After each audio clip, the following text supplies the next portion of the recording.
right, so we're live on YouTube now.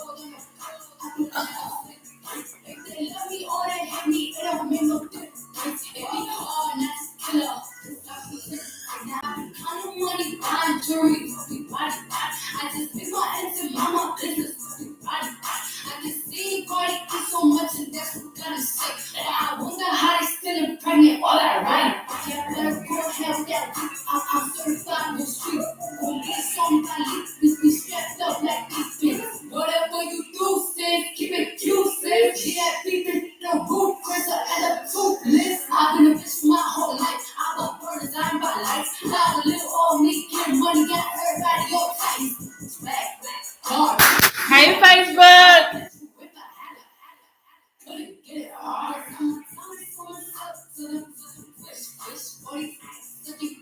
Thank you, Jason.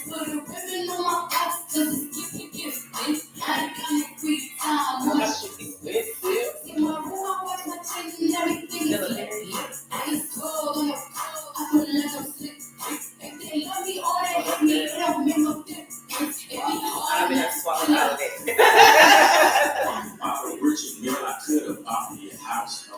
Alright, so you had a British book.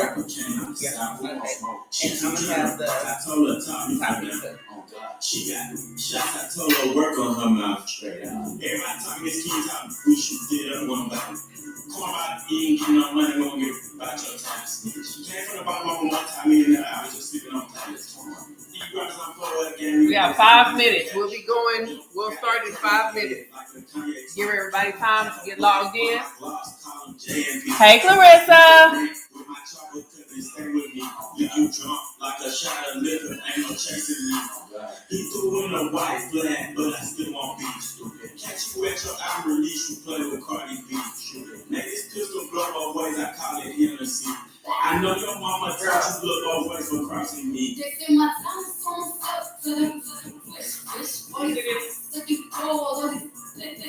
Where you get that from? That's cute.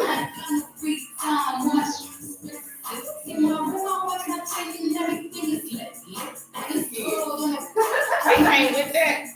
No, these came with like four of the pack. For how much? Like $5? Okay. Let's get that. What's that on your wrist? I call it a chandelier. Another one. Alright. Alexa, off. Mm-hmm.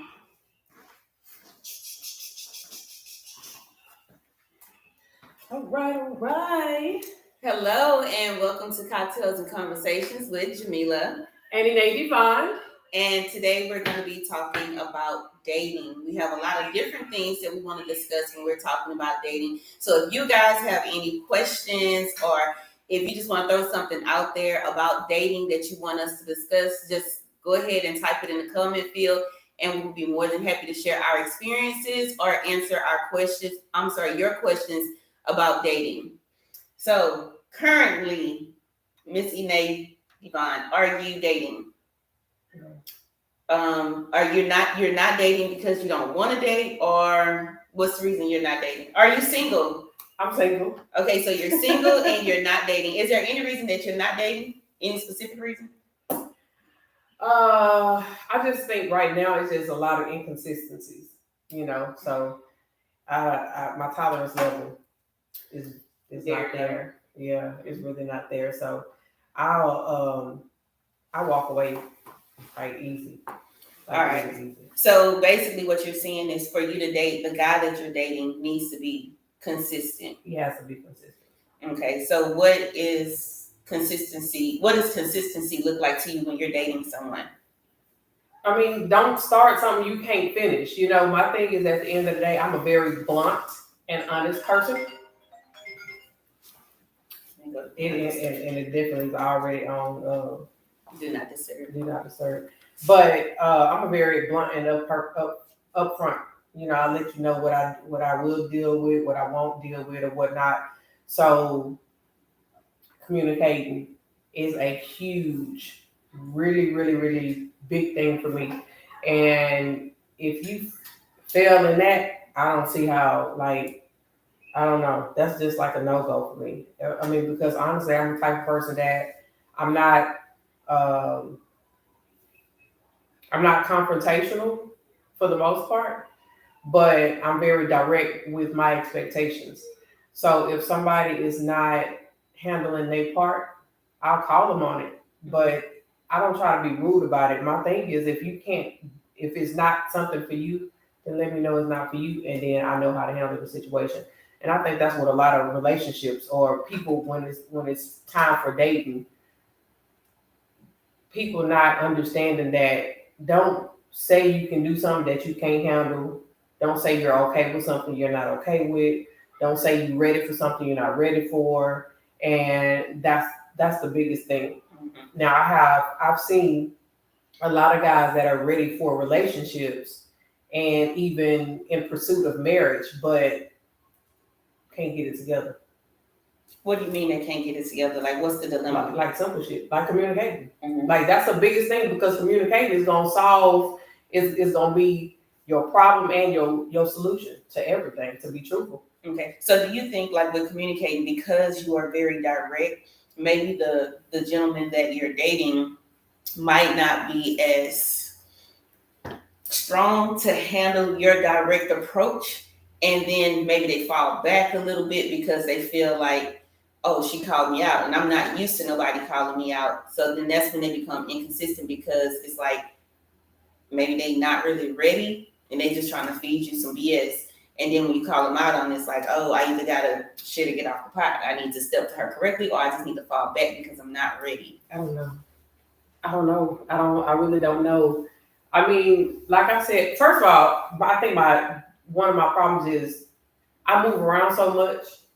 I can talk on the phone, it's not a problem, but I'm usually texting. Mm-hmm. And I think that's a bad thing for me, especially when people know my personality. Sometimes texting is probably not the best thing for me to do. Right, because you cannot determine the tone of the text. You know, like, I don't know, did she say it with sarcasm? Did she say it to be funny? Or is she coming for me? So you know what? Let me pick up the phone. Girl, what are you talking about? And that's gonna be your best bet. Like, if you feel some type of way, call me. But like I said, I'm not an argumentative person, but I try to make my point. Mm-hmm. And at where I am in my life right now is me bowing down to just be like, you know what, fuck it, I'm not gonna say nothing about it, I'm gonna let it go. I don't think that's gonna be healthy in a relationship, because if you bow down to something that you don't agree with, eventually it's gonna become a problem. And because you're non-confrontational and you're not addressing it, then it's gonna build up in you, and then you're gonna be frustrated. And when you finally deliver how you feel about it, it's probably not gonna come out communicated in the best way. Yep. So sometimes being non-confrontational may not be the best approach, because I think people that are non-confrontational, they avoid situations because they don't want it to seem confrontational. But at the end of the day, you're not effectively communicating because you avoided the situation, allowing that person to know what they're doing that's disrupting your peace, because you don't want to start arguing. Right. I don't want to argue, period. But I want you to understand where I'm coming from. And they should respect it. Even if you don't agree with somebody, you hear them out and just be empathetic and try to understand, okay, well, I don't agree with you, but I understand where you're coming from. Right, exactly. Or I hear what you're saying, because I could still not understand, but I don't need to start a fight with you just because I don't agree with you. But see, I think that's the problem, because we don't have to agree on anything, but we need to be able to understand where each other come from. Yeah. And that's the biggest thing, because that all come from communicating. Mm-hmm. You know what I'm saying? So my thing is, even if we disagree, it's one of those, like, you know how people say, we're gonna have to agree to disagree. Yeah. At the end of the day, that may be the case. However, if you understand why I feel the way I feel, mm-hmm. then that's a different situation. Right. You know, so we shouldn't have to come across this situation again, because you understand how that made me feel, why it made me feel that way. Right. And I think that's the biggest part that's important that people leave out. You can't just say, oh, that made me mad, or I don't like it. If you explain what it is that makes you uncomfortable about that situation, if the person you're telling that to care about you, they're going to listen and be like, well, this would make me mad, but because it makes her feel a certain way, I'm gonna just stop doing it because I care about how you feel and I don't want you to feel a certain type of way. Right. Exactly. So with the communicating, I want to start off with talking about ghosting because I personally believe that a lot of times when people do ghosting, it's because of a lack of communication. Right. Or, somebody did something to make the other person feel a certain way. And instead of addressing it, they kind of just bag back and kind of try to disappear. And that's a lack of communication, but it also comes across as ghosting. And to me, when somebody ghosts you, it kind of shows like either they really wasn't feeling you to begin with, or maybe they're a coward and they don't want to address the situation. And maybe being a coward is not the right word. They could just be non-confrontational and just be like, well, I'd rather just disappear than to even address the situation because it's just not that important to me. See, I don't care if you disappear or not, and not to sound like it just don't matter, but my thing is, even if that's what you choose to do, I'm still going to let you know how I feel about the situation. So even if you don't answer my phone call or respond to my text message or whatever, I'm going to still say how I feel so that you know. And then even if I can't say I would be the one ghosted if I did that. Yeah. But even if I decide to step away, I'm going to let you know how I feel about the situation. And then I walk away. But it's people just don't do that. Like, it's just, you know what? I know she's going to be pissed off, or I know he going to feel some type of way, or I know he might be doing this, I know he might be doing that, and you just don't say nothing about it. And I just feel like, for one, I think that's unfair for both parties because you don't really know what's going on. And to leave somebody without knowing if they did something wrong to make you say, you know what, I don't want to deal with this. Yeah. I think that's unfair to that person. Yeah, you need to let them know anyway because it might be the same issue that they dealt with the person before you. And that's why they probably singles because nobody's telling them what they're doing wrong and they keep on doing the same thing over and over again. Right. So you've never ghosted anybody? I don't know. Have you guys ever ghosted anybody? If so, share it in the comments so that we can read out loud how you ghosted someone and why you ghosted someone. So have you been ghosted before? Yeah, a few times. Give me a scenario of one of the times you remember the most where you were ghosted. I don't know. I can't really think like right offhand. I can't really think right offhand. Can't you think off the hand when you ghosted somebody? Yeah, I can. So the reason why I ghosted someone is because I felt like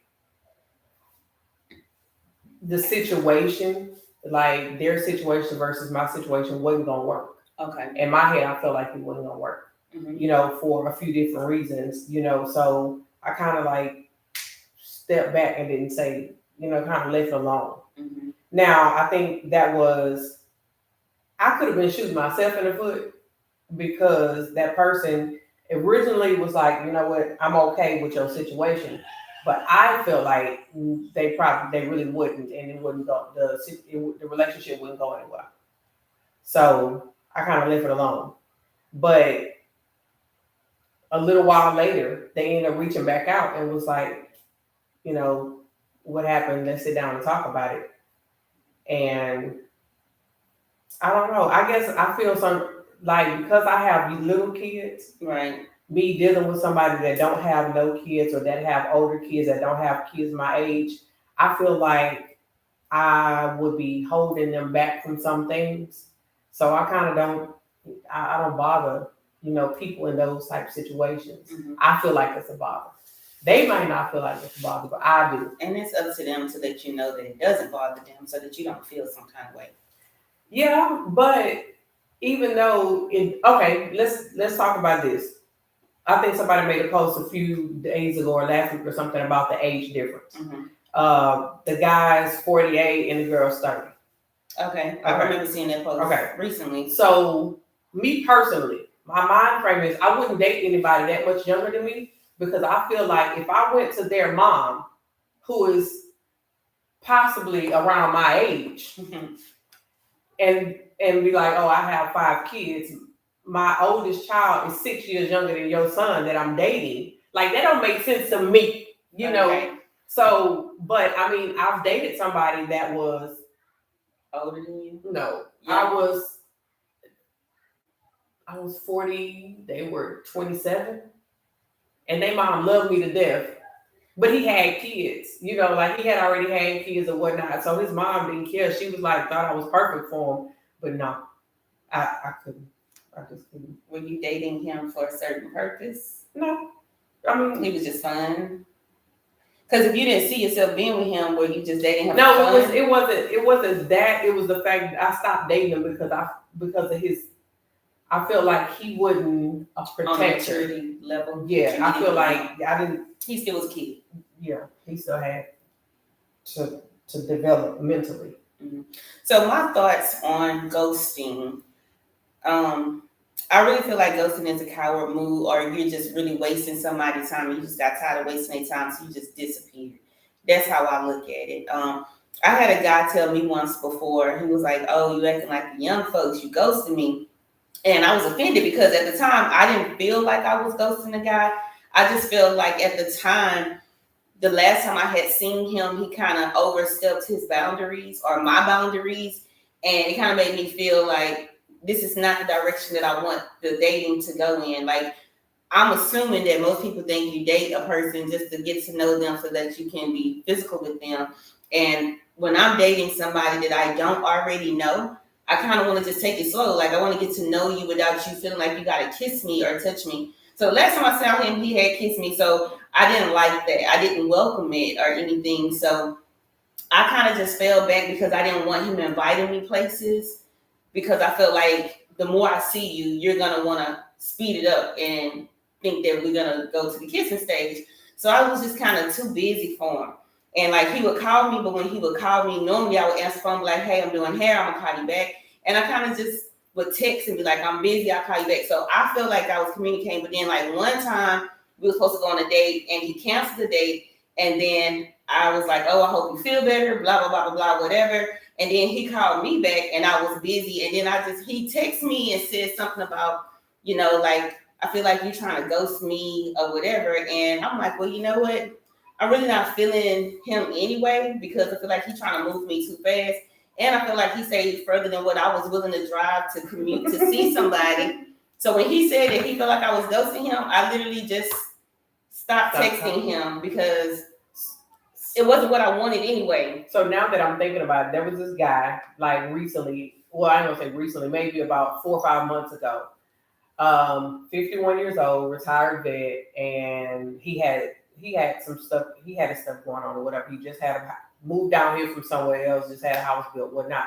So I met him our first meet. We went out to eat. The second meet, he invited me over to his house. He cooked for me. Mm-hmm. So in this, we sitting here watching TV type thing, and he wanted to be close. Mm-hmm. Now, originally I sat on one couch, he over on the other side, then he wanted to come over and sit next to me, which wasn't a problem. But then when he wanted to get out in my space, I kind of like was no, mm-hmm. And it bothered him, mm-hmm. So how many times had you seen this guy? Total, I seen him 3. Before that time, right there? No, before that was the second time I seen him. Okay, and he was bothered that you didn't want him. That I didn't want him personal space. And it was your second time seeing him. That was my second time seeing him. So we talked. We had like a little conversation or whatever. And he was like, "Well, look, I'm gonna cook Sunday. You just stop by. I'm gonna cook enough food. You can do this for the kids or whatnot." So this third time I went by. And I was like, well, I really don't need anything. I just kind of stopped by to bring you back something, like I had took food the last time. So I was like, I'm just bringing your containers back and whatnot. And he told me that, and he wanted to be in my space. And I kept saying, no, I'm not ready for that. No. And he was like, I got a problem with you telling me no. So you need to think about that before you come back the next time. Because what if you come back the next time and he want to have sex and you tell him no? Is he going to have a problem with that? You ain't have to worry about it. I ain't come back no more. And that's what I did. I didn't do that. The next morning he texted me. He was like, "Hey, baby girl." And I didn't respond. That's just childish to me on his part to tell you. I mean, like I could see if y'all was in a relationship and he tell you I don't want to be told no because he wants you to spoil him. But like this is somebody that you've only met 2 times and he got a problem with you saying no. What world does he live in? First of all, he was too old for that. Mm-hmm. And not saying like his age mattered. Like no, your age definitely matters when you're trying to be that childish at 51 years old. Yeah, I felt like that was. He was trying to be. My thing is, I think I make it very clear where I stand right now as far as like I'm not sexually active right now. I'm not in a relationship. So with me not being in a relationship, I'm not just going around fucking. So with that being said, I'm just chilling, and I want to get to know somebody and we go from there. So again, it's something that I let a person know up front. And when you start to get too clingy, I'm like, hey, look, this is not what I'm doing. But like from previous shows that people have different definitions in their head about what dating is. Like either you're dating or you're hanging out. And what I've come to learn is that a lot of guys, when they feel like they're dating you, they put a very short timeline on when they feel like it's appropriate to touch you or to kiss you or to think that they can be intimate with you. Some of like cuddling, kissing, caressing, that type of stuff is one thing. But again, if that stuff is going to get you, if that's going to push you to another level, then we might not need to do that. Mm-hmm. You know what I'm saying? Like, especially, again, I want to take my time. I want to get to know who you are, how you are, what your pet peeves are, let you know what mine are, what we're going to do, what we're not going to do. Also, make sure we understand each other. So when y'all are talking about all of that, is that when you decide to become exclusive, or are you doing that when you're dating other people? Or do you only date one person at a time? Because to me, when you're dating, you can date however many people you want to date. There's no commitment there.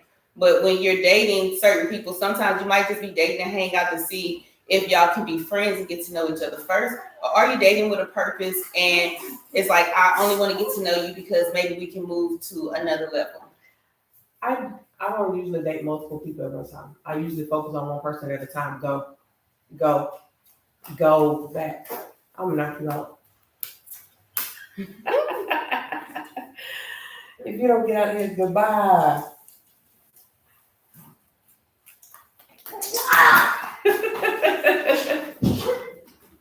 Too funny. All right, so you date this one person at a time. And I guess it's hard to say date, but I mean I focus on one person at a time because I don't want to make it a competition. You know what I'm saying? So I don't want to do that part.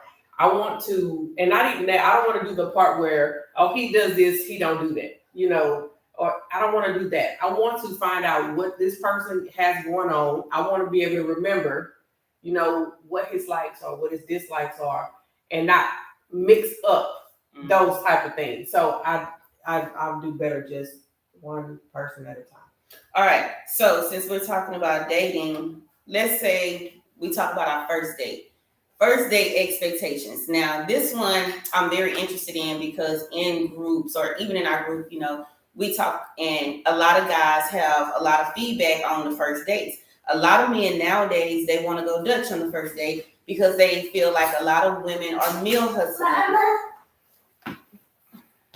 Sorry, y'all.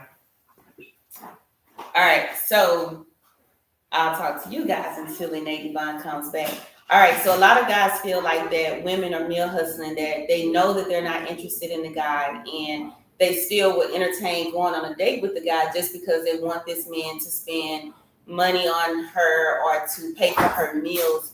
And you'll go out, you'll entertain the guy knowing that you don't want to be with him, and it's kind of like wasting his time because you know that you're not interested. And that's what guys call meal hustling, when you only go out with a guy because you just want a free meal.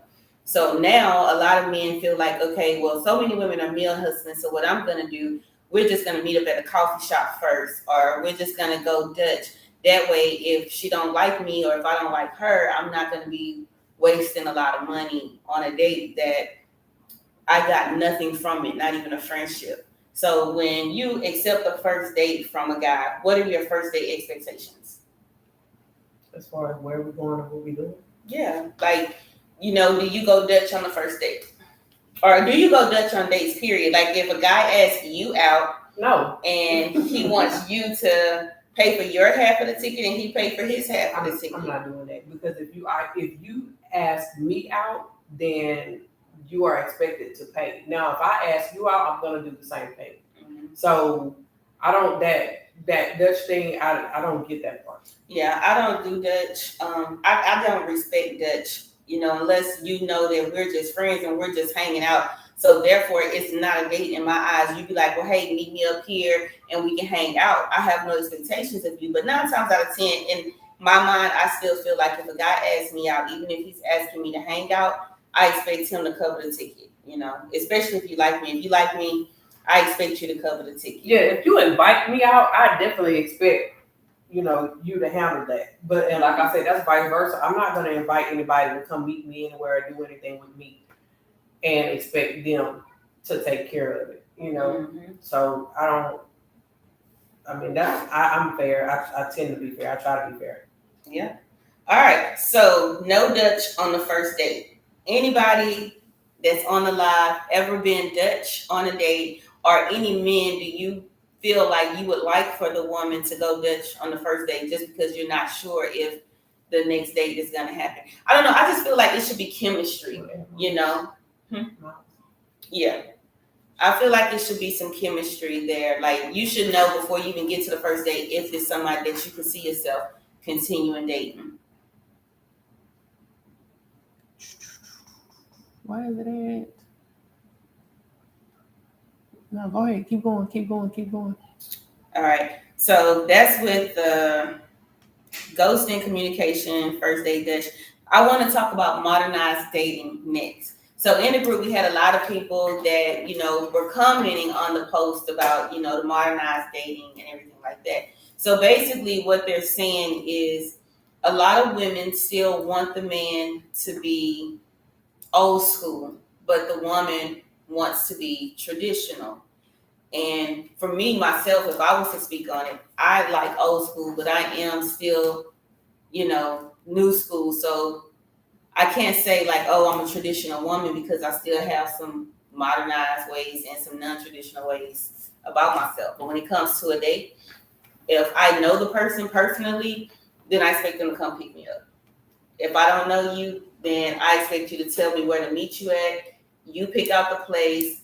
When you meet me there, you're going to open my doors. We're going to sit down. You're going to be the one to pay for the meal. And if that's non-traditional, then if that's old school or whatever, then that's the part that I like. I don't want to have to go pick my man up on a first date. I don't want to have to pay for the meal on the first date. I'm sorry. That's just. I don't. I agree with. I agree with all of that. On first dates, every day the man asks me out on, I expect him to pay for it. Yeah, and then we're also looking at, as far as like being traditional, because I want to say Petey. I think that was his name, Petey Williams, one of the members of the group. Mm-hmm. He was the one that asked, why are men expected to be traditional, and the women are evolving? So we're not the same traditional women from back then. So, but again, but you can be whoever you want to be or however you want to be. Like, I might look modernized, but I still expect my man to open the door. Exactly. I still expect him to. He don't even have to pull my chair out, but I expect a man to stand up, at the table when a woman comes to the table. A lot of men don't do that, but those are my expectations, and I don't have to settle for a man that feel like I need to pay for the date. Now, if I want to pay for the date, I'm going to ask you out, and I'm going to tell you, let me take care of you today. Right. A lot of times I've done that in relationships, and the man still picked up the tab, but I still was going to pay for it, if I asked you out. But a first date and you expect me to go Dutch with you, there's never going to be another date. And I think that when men feel like it's acceptable to go Dutch on a date, you need to let that woman know from the beginning before y'all even go out on your date if you want her to go Dutch. Then the guys, they get really fly and they're like, oh, can you afford to go on a date that you want a man to take you out on? Yeah. Exactly. You know, but I'm one of those women that I don't care if we go to Chili's. You know what I'm saying? Like I like Chili's. So, you know, I know like a lot of people say, well, you're not going to take me to this place and that place. I feel like it doesn't determine how much a person like you if they take you to like a Chili's or Applebee's or Bennigan's, whatever, you know, like the smaller restaurants. Mm-hmm. But, you know, every now and then you do want your person that you're dating or the person that you're in a relationship with to take you to a nice, you know, elegant restaurant. But I don't add value to how much a person like me about how much money they can spend on me on a date. I'm not that type. I'm not a materialistic person. And honestly, when I go out to restaurants, if my food ain't right, I'm gonna be irritated anyway because I'm a cook. Yeah. So that's one of the things. Like I hate to waste my money. I hate to waste other people's money. So And you spend a lot of money on something and you be like, I could have did this better myself. I freaking hate that. Especially like when I go get seafood, I be telling my homegirl Paula, she Cambodian girl, she can cook her butt off. And every time I have seafood, if it's not better than her food, I'm pissed. Because I'm like, I could have went to the grocery store and bought this and let her cook it for me and it would have tasted better. So I don't get caught up on the restaurants that a person takes me to because eventually if you start a relationship with that person, you let them know, hey, I like nice restaurants, then that's something that they're gonna do because they know that's what you like. yeah, I don't know. I like, you know, my thing is I like cooking for mine. You know, I don't have a problem with that. I love to be in the kitchen cooking all kinds of stuff. So I mean, I like cooking, but I need to go and let somebody else cook for me too. I mean, that's not a problem. You know, I mean, of course, that's what date nights are for, or whatever the case may be. That going out on a date. But I mean, until we establish a actual relationship, then I'm probably not cooking for you unless I'm coming to your house and cooking for you. But right, those are some good dating things to do. Like I think people should look into doing picnics and stuff like what that. happened to that? Like people don't do walks in the park no more, picnics, and because I think like a lot of guys feel like so many women are materialistic these days. They just label us all the same way and feel like a woman is not going to appreciate that. Like you have so many ratchet women that don't appreciate a gentleman that the men out there that want to show that chivalry isn't dead.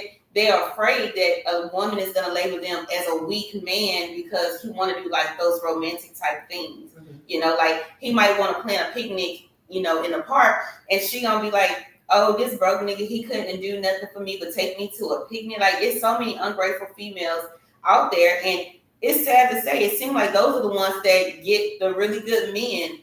But then men want to know, like, well, why is it that a picnic isn't good enough for you? Well, you're picking the wrong woman because there are a lot of women that appreciate those gestures. So, and I think that's one of the things that we talked about a few days ago. It's like the men are out here complaining about these new age women, but that's who it's like the traditional guys are with these new age women that could care less about if they ate. If right, that don't give two craps about what's going on with them. When you have like women that are more traditional that wants to make sure that their dude is good, you know, that they ate, they taking care of that, you know, how they're feeling, or you know, if they sick, you know, I want to take care of you type stuff. So I think it's crazy that they are out here saying, well, why women act like that? Well, look at what you're attracting. Like, look at what you're drawn to. You know, they're drawn to those Instagram models that, you know, are very pretty and they spend a lot of their time focusing on themselves and, you know, how they look, and they're not worried about the man. But the man is so interested in having a trophy, you know, like a trophy wife or a woman that look good, that he's skipping over certain values. He's sacrificing a woman that know how to cook because he cares more about having a woman on his shoulder that makes him look good. So it's really, you can't blame it on the women. These men are superficial and shallow themselves. You know, they'd rather have a woman that look a certain way than to have a woman that care about them. I mean, they get lucky if they find one that is both, but I feel like what they're looking for is the reason that they're finding what they're finding.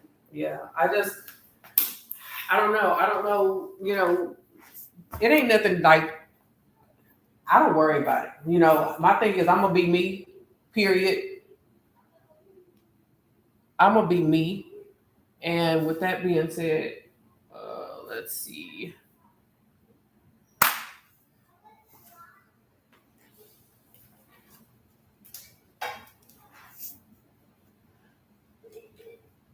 Here we go. Okay, so Miles is gonna come online. He at the house. Oh, we finally made it home. The whole $300. The whole $300. What? Yeah. So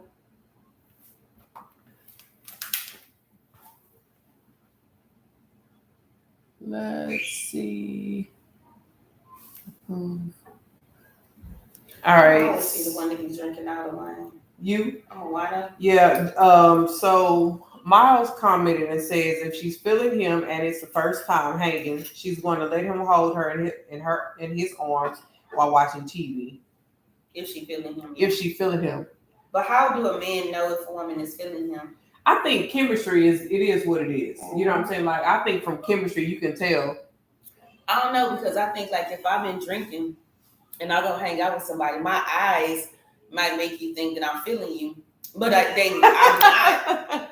It's just the alcohol makes my eyes look low, and the lower my eyes get, the sexier my face look.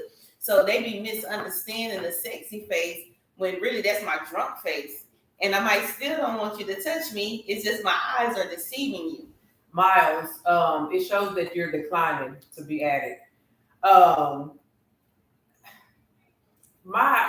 Me and my eyes, honestly, like when people start talking about my eyes, I do this. Don't look, because I know I have bedroom eyes and I can fuck up the whole game. Just so I don't know. I try, but I'm an affectionate person, so I like to touch and cuddle and. But I only want to do that with somebody that I'm feeling like. But that's what I'm saying. If I'm feeling you, then if I'm not, then like I said, look, you stay over there. Mm-hmm. Let's see. BL Chancellor said the whole $300 date, a fiasco, killed any and all picnic dates. Too many dudes think all women subscribe to this, but as stated, state your intentions or plan in the beginning and weed out the ratchet. Yeah, but a lot of guys, I feel like, don't pay attention. A woman can be very direct with where they are in life and where they are in the dating scene. You know, you can tell them like, look, I'm not looking for nothing serious right now. I'm not looking for a sexual encounter. And the guy still want to date you and still try to push you towards having sex. And what they fail to realize is you steady talking about sex, or you steady making, sexual gestures.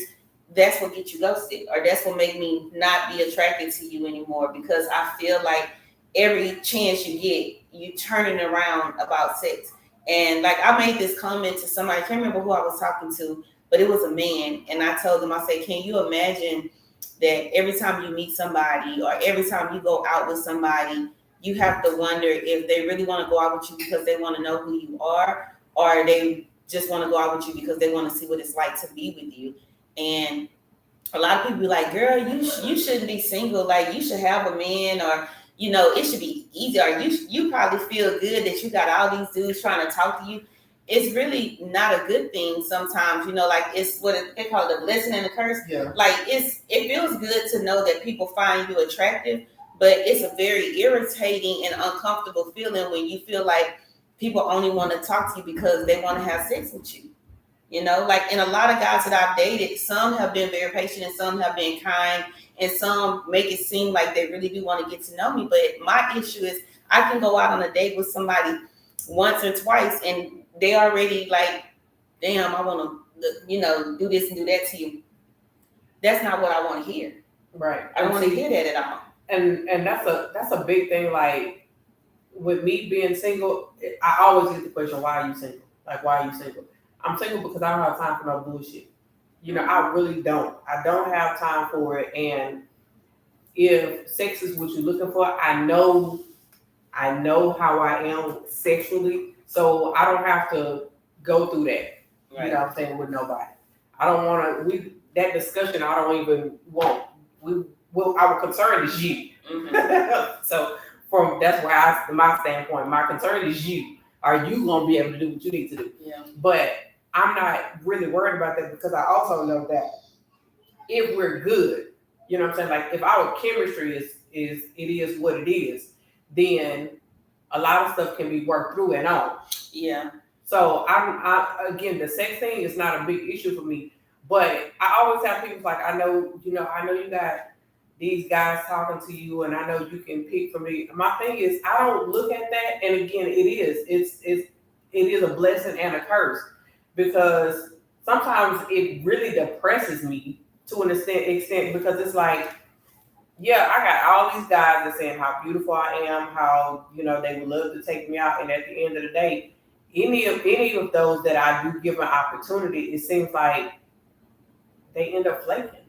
It's Well, it's always that something. inconsistency thing. I dated this one guy or hung out with this one guy before, and I thought he was really cool. The chemistry wasn't really, really there, but sometimes when a guy's funny or just a cool person, you kind of stick around and hang around or whatever. And he used to tell me all the time, like, how bad he wants to have sex with me, whatever. And I just used to brush it off because I'm like, yep, you just like all the rest of them. That's all y'all all want. In my mind, I already feel like that's what y'all all want until somebody show me something different. Right. But my deal breaker when dating somebody that I'm not exclusive with is like being a liar or like standing me up. Like that would get you ghosted. Like I would not even call you no more.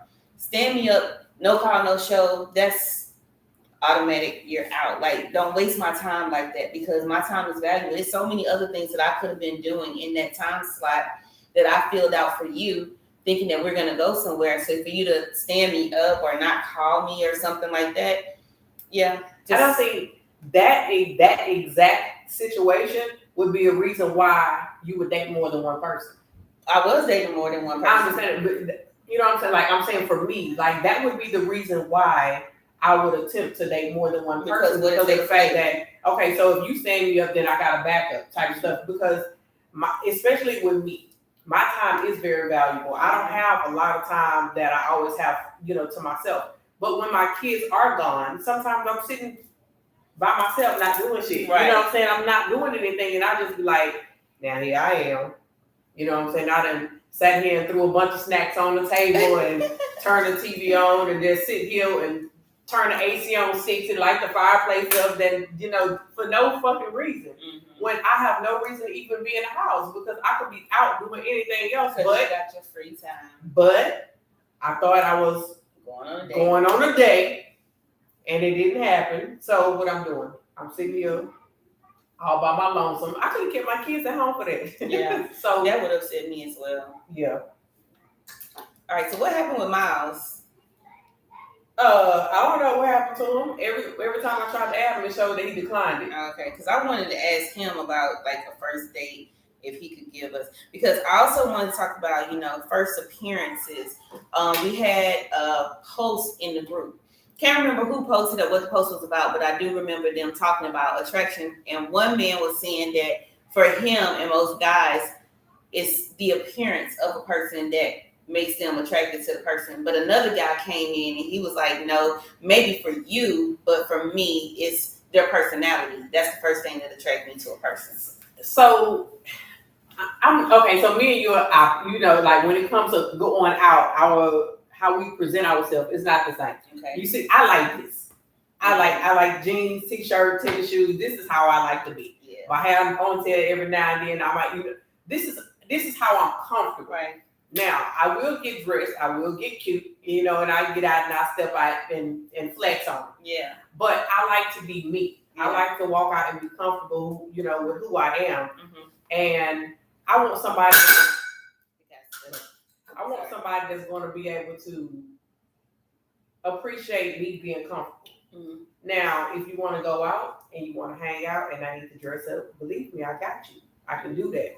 But I don't need you to be worried about, like, be attracted to me when you see me because I'm in jeans and a t-shirt. Yeah. Not that, man, like, when I see her, she's a jeans t-shirt, I don't know if she's my type. And then when you see me step out, then it's like, damn. Mm-hmm. No, because I'm not going to be stepping out like that all the time. When you see me, I'm going to be in jeans and a t-shirt. That's how I like to be. That's how I'm comfortable. But, they got some guys that don't like me. This is me. Like, I love to do my makeup. I love to switch up my hair. I love to wear heels, and I love to just feel pretty and feel cute, you know, and like I think that I'm cute without the makeup, but I think I'm very pretty with it. You know what I'm saying? So, you know, you have some guys that be feeling like, you be doing too much, you know, like you don't gotta get dressed up every time you go somewhere. What are you doing it for? Are you trying to get somebody's attention? Yeah, I wanna do this here. When I look in the mirror and be like, ooh, bitch, you cute today, you know?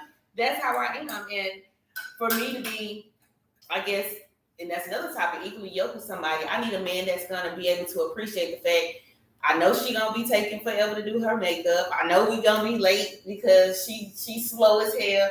You know, like these are the things that make being late don't make me happy, but being able to say I did my makeup on point or my outfit came together really well, I'm gonna have a better time when I go out when I feel comfortable. Just like you're gonna have a good time when you go out when you're in your jeans and t-shirt.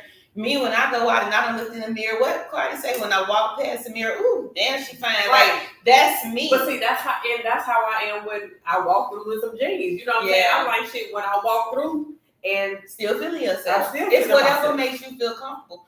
But you know, like for me, for my man to be happy, he's gonna have to be happy with knowing that I'm happy when I feel pretty. Because if I feel like my hair ain't come together well, I don't want to go nowhere. And I'm gonna need you to understand, I'm not happy with my hair not together. So A, we either gonna wait till I get my hair done before you ask me to go somewhere, or if I ain't got the money to get my hair done, B, you're gonna make sure that my hair stay done because I'm a happier person when my hair is done. You know, we gotta compromise somewhere. Yeah. But for me, as far as attraction, I am attracted to how a person make me feel. But when I first meet somebody, I don't know how they gonna make me feel. So physical appearance is very important to me. Like if I see a guy and he looking bummy and he ain't looking bummy in some work clothes, like you just walking around looking like a bum, you cannot approach me. And I guess, and I understand that. I'm only gonna accept work clothes bummy. So so just like the post, when you first meet a guy, what are the first two things that catches your attention? I'm gonna look at his face. I'm gonna look at how he dressed. I'm gonna see how he smell. You know, like if I'm just out, the first thing, it's gonna be like body style, I guess. I'm gonna look at his whole body, like to see how he look. Because if he's skinny, I'm gonna keep looking the other way. If he like too fat, I'm gonna look the other way. But if he just thick, I'm be like, okay, he fine. But then I'm gonna go up to his face and see what his face look like.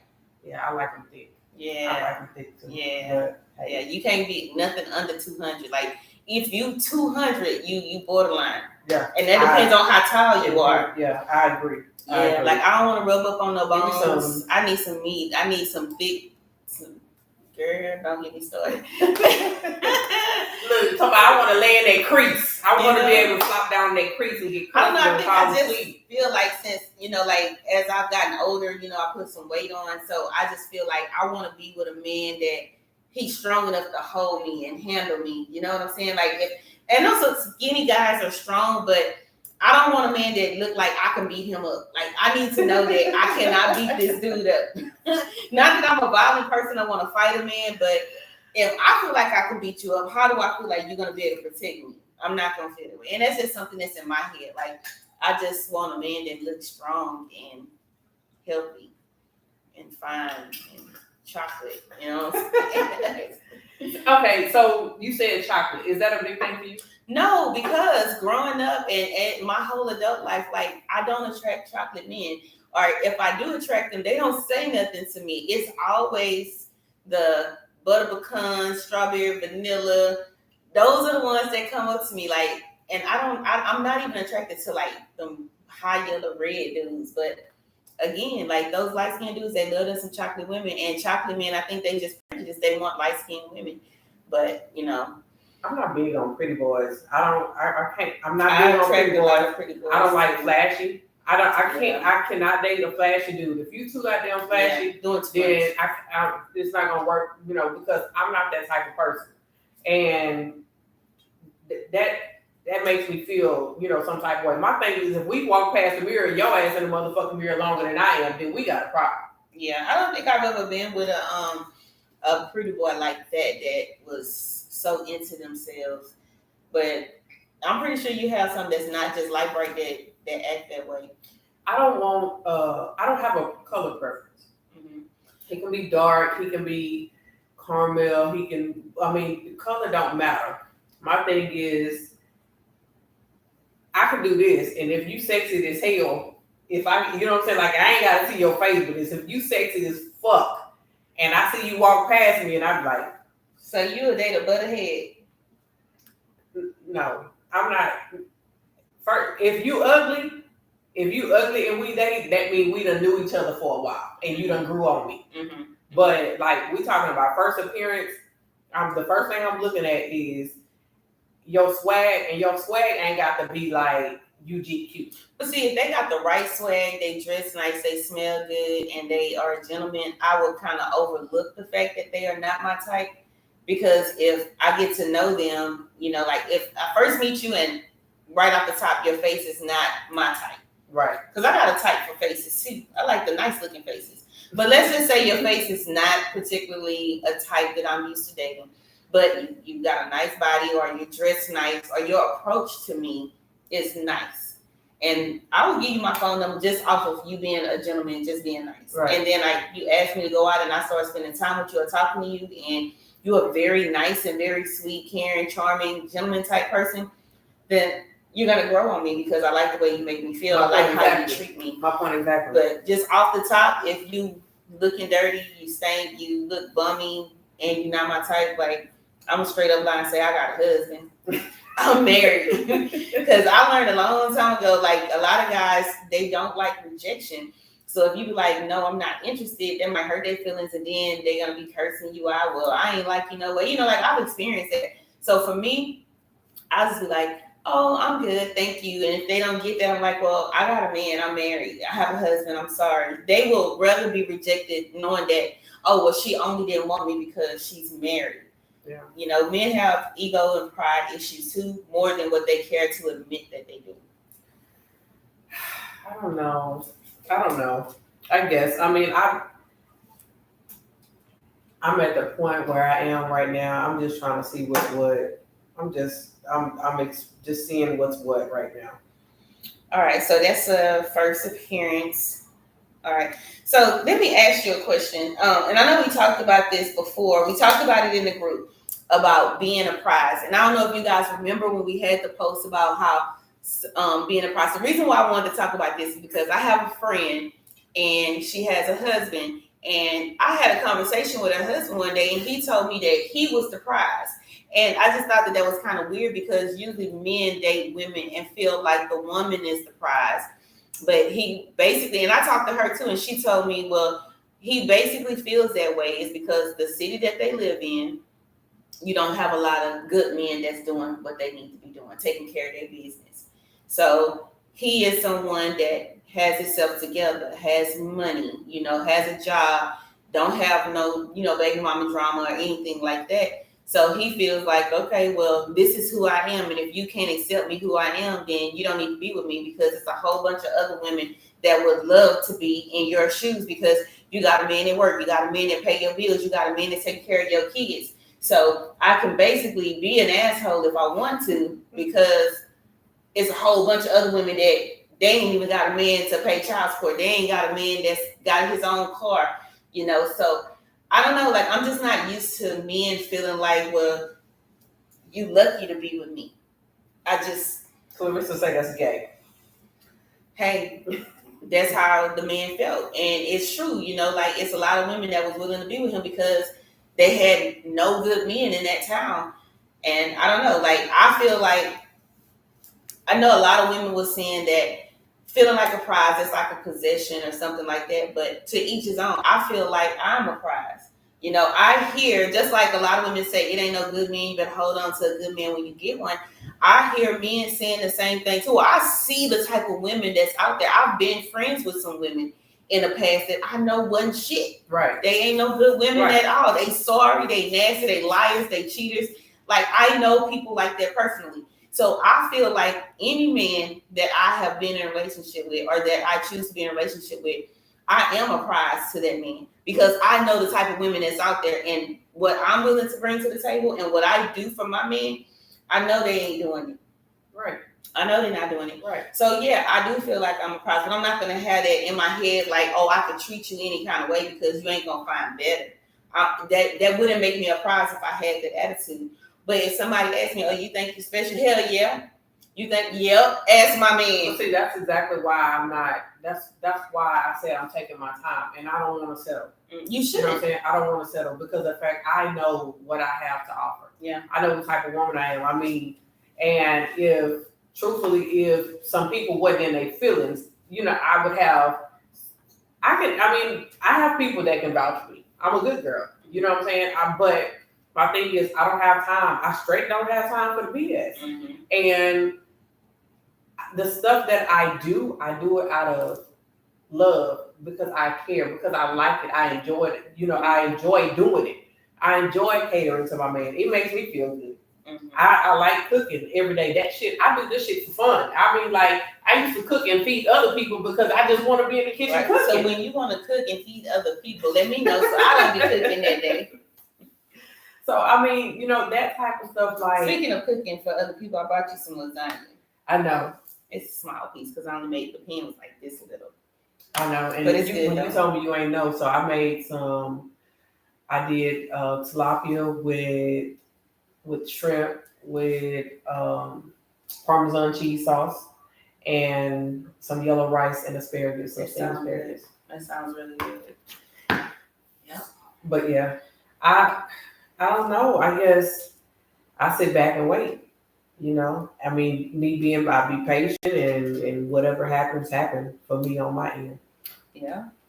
Well, I don't know. Like, it's okay to think that you are prized or to feel like you are prized if you know that you are. I'm pretty sure some people walking around that know they ain't shit but still feel like they God's gift to every man and every woman. You know, I'm not gonna lie, we have a few in the group that I don't want to say. I hate to say arrogant, but call them out. Who's arrogant in the group?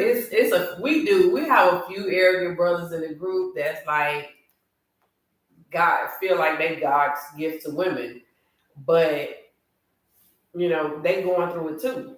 You know what I'm saying? But my thing is, I feel like these pickers are off. You know what I'm saying? Like, where are you getting these women from? Or where are these men coming from? Because I know, like, when me and you talk, you was like, we got to find somewhere for you to go to. You got to hang out in certain places. And my thing is, I don't want to hang out. But how you going to, I mean, the only time you're going to be able to date somebody or find somebody that if you sit up in your house all day is when UPS comes to the door, when the Amazon man comes to the door.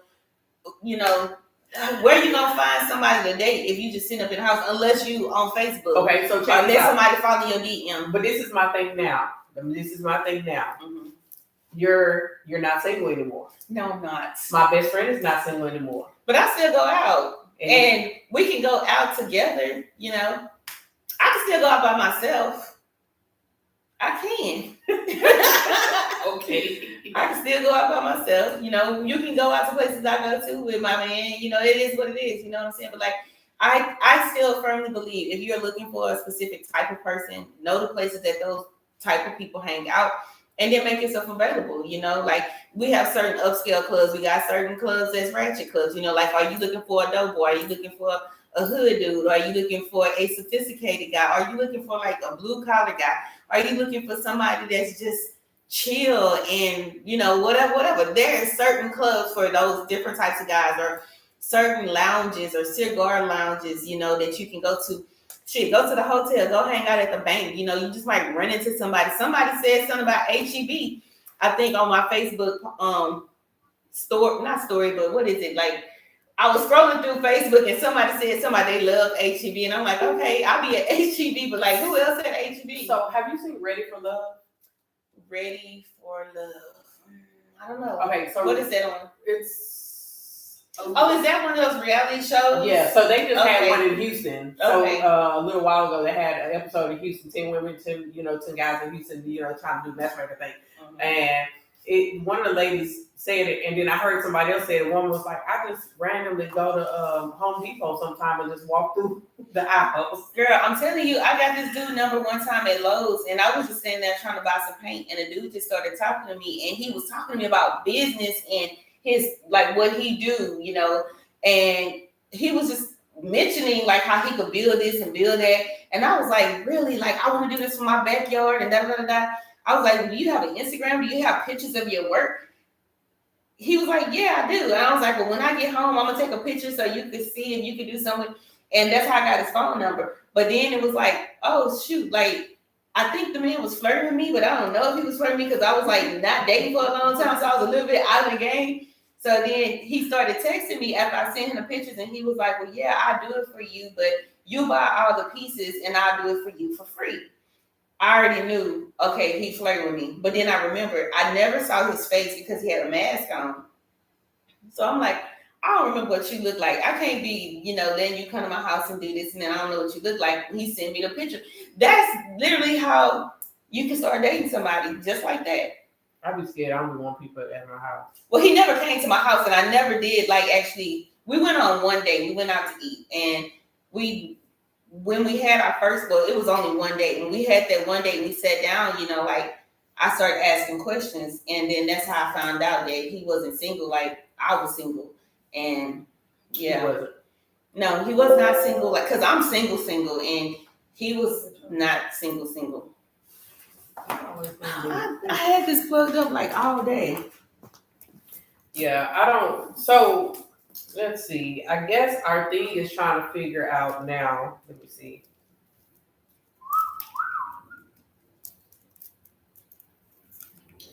All right, so talking sex. Let's do sex talk.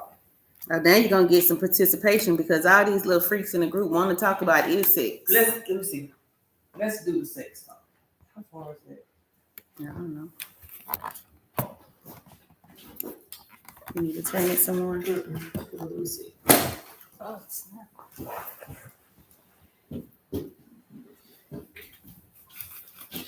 All right, so sex talk. Let's talk equally yoked in the bedroom.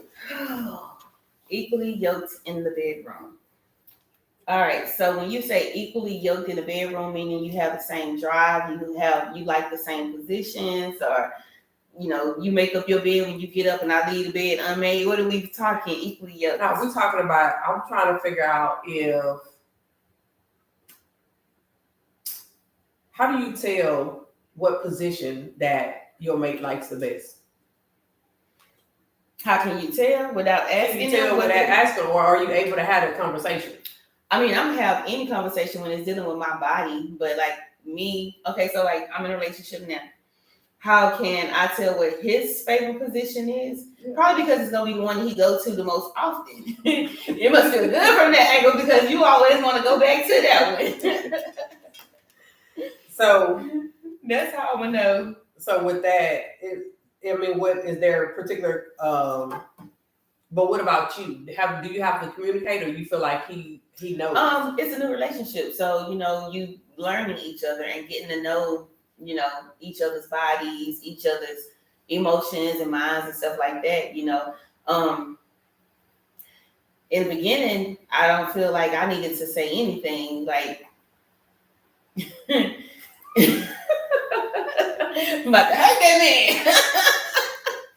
But like as you grow and the relationship goes on, that's when you kind of slow down and get to thinking or take a breath or whatever, and you be like, okay, well, I like this or I like that. Like he tell me like things that he like because I don't know, like, do you watch porn? Do you get off the porn? Like those are personal questions. But I'm comfortable enough because if I'm comfortable enough to have sex with you, I'm comfortable enough to know like anything about you sexually, so I can ask, like, hey, do you like when I do this? Or do you like how this feels? Or do you like this and that? I ask those questions and then you can tell me. Or like if we're doing it, I can just ask you. I don't have a problem. I'm not embarrassed to ask, how do you like it or what do you want? So I feel like if I can open up the conversation and say that to you, you should feel comfortable enough to say it to me. Right. So let's say you have a certain position, like mm-hmm. you have a specific position that when we're in that position, it's about to pop off. Does that position change if you were somebody that size different? When it comes to something like that, I think it's always different depending on the person because every man is not the same. You know, like I'm gonna be the same woman all the time, but with different people, you know, it's gonna feel different because one might be curved this way, one might be curved that way, one might be just straight. You know what I'm saying? But you know, when you're on top or when you're on your side, it might hit different. Right. So what you might like with Tom, you might not like with Jake. So you gotta just figure it out, and you gotta be able to tell him, Jake, look, hey, white boy. I mean, you know, I ain't never been like one, but those names just came to me very easily. You know, but I think that when you're in a situation or in a relationship and sex is involved, you should, if you're comfortable enough to share your body with somebody, you should be comfortable enough to tell them what you like. Now, what I have experienced, you know, in my life is that some men are not comfortable with everything sexually. Mm-hmm. You know, like I've been in a situation where I've had the person that I was with tell me that they don't like toys. You know, and I personally don't feel like a man should feel any kind of way about toys. Really, like those toys are going to help you out so you don't be killing yourself trying to make this woman happy sometimes. Right. So like in another relationship I was in, he asked me to throw the toys away. And I didn't think that was, you know, fair, but me being the submissive little wife that I was, you know, I did that. But, you know, I know some men on the other hand, you know, they want to see it or they want to watch or they want to be a part of it. You know, or like some men, and this is just in general, you know, like you have some men that they have their own fetishes. But I feel like if you cannot share what your fetish is with your girlfriend or your wife or the person that you're having sex with, communication. You're not equally yoked sexually because you shouldn't be ashamed or embarrassed to share anything with your mate. So what's the difference between freaky and nasty? My definition of difference between I want to know. Listen, if you are on here listening right now, I want to know what's the difference between being freaky and being nasty. Where's the line drawn? The line drawn. Okay, so you could be freaky and you could be nasty, but to me, freaky is like, okay, you might want to do it with the blinds open, or you might do it in a car on side of the freeway or something like that. Or you might go to like a swingers club and sit back and watch somebody else have sex. That's freaky to me. Okay. Nasty is like that stuff Cardi B be talking about, let me spit in your mouth. To me, like you better not even spit on me. That's some nasty. That's nasty. So those are my don't spit in my mouth. Don't spit on me. That's nasty. That I draw the fucking line right there. No, I can't. I'm curious to hear what they're gonna say. Yeah, I that's one of the biggest things. Just trying to figure out like what's the difference. I'm not nasty because if you think you're gonna spit in my mouth and we still gonna have sex, like you sadly mistaken. Like that's why men gotta be bigger than me because if you spit on me or spit in my mouth, that's when I'm gonna think that I can beat you up. I'm gonna fight you, you know. And I'm gonna win if you under 200. Yeah. So I guess that's the thing because like people have different definitions of what's freaky and what's nasty. Like I don't, you know, like. So what do you think? What are your definitions? I don't know, but let me tell you something. Okay.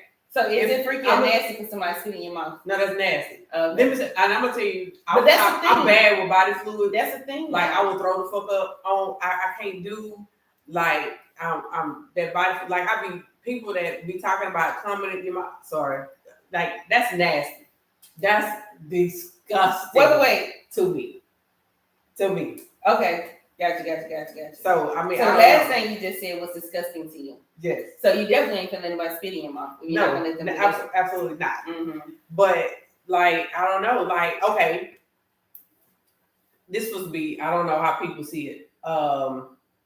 Having sex while the woman on a cycle.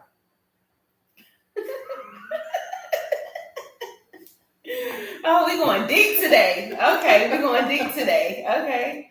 So is it freaky or nasty? I'm asking. Okay. So I guess that would be a question for the man. Because in my opinion, I feel like you have men that like to do anal. So I just feel like if you're okay with getting poop on it, it should be bothered by getting blood on it. To me, that's all the same category. It's something that's coming out of it. And I don't know. I just feel like that's what's gonna happen. You know what I'm saying? So some people think that's not nasty. Some people don't. I know some people don't. I don't. I don't know. It depends on the person. I know some people, like I said, I don't know. Okay, and I'm big like if you drink and smoke, for me, your semen smells different.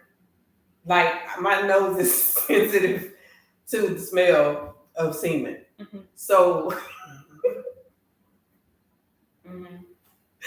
so I don't want it. I don't want it. Well, I mean that's just about your diet, period. Like somebody that eats healthy and eats fruits and vegetables and stuff like that, their scent is gonna be different than somebody who eats junk food and that smokes and stuff like that. That's just common, you know. Like even with a woman, if a woman eats certain foods, her body smells a certain way.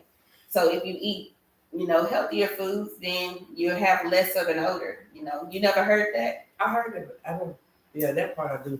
Yeah. Yeah. So it's just I don't know. I just feel like I feel like there's a line and trying to figure out everybody's line different. Like some people might not think this is nasty. They might think it's freaky. Yeah, I mean, because it's a part of sex or whatever. So, you know, some people feel like whatever is a part of sex is just natural or whatever. But to each his own, everybody have a different definition of different things. I've seen some things on TV and I'll be like, oh, hell no. But people have their different fetishes, you know, like I just can't, I don't know. Like I've seen on a movie before where they went through the back door and then came up here. And I was just like, ain't no way. And I'm like, well, I guess I'm not on that level. Like they do some things that's on a whole nother level than. Cause that's nasty. To me, that was nasty. That's nasty. That's nasty. That's not even freaky. That's nasty. Yeah. That's So, you know, like some people think like sucking toes is nasty. I have no problem with somebody sucking my toes. My toes are clean and I don't think that's nasty. I don't think that's nasty. That's not. I guess, you know, with me being, But it really depends on what their feet look like too. You know, because like if if she they got feel like ugly, it's nasty. yeah, you know, like you gotta look at them toes and make sure, you know, ain't nothing oozing out them cuticles or whatever. No. I guess so.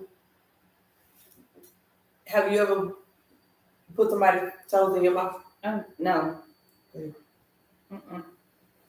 So on that, like when it comes to I guess a woman, because like men, again, men's mental is different when it comes to sex. I think that the toes in the mouth thing is a man thing. And I know that we probably should discuss gender roles, you know, with different things.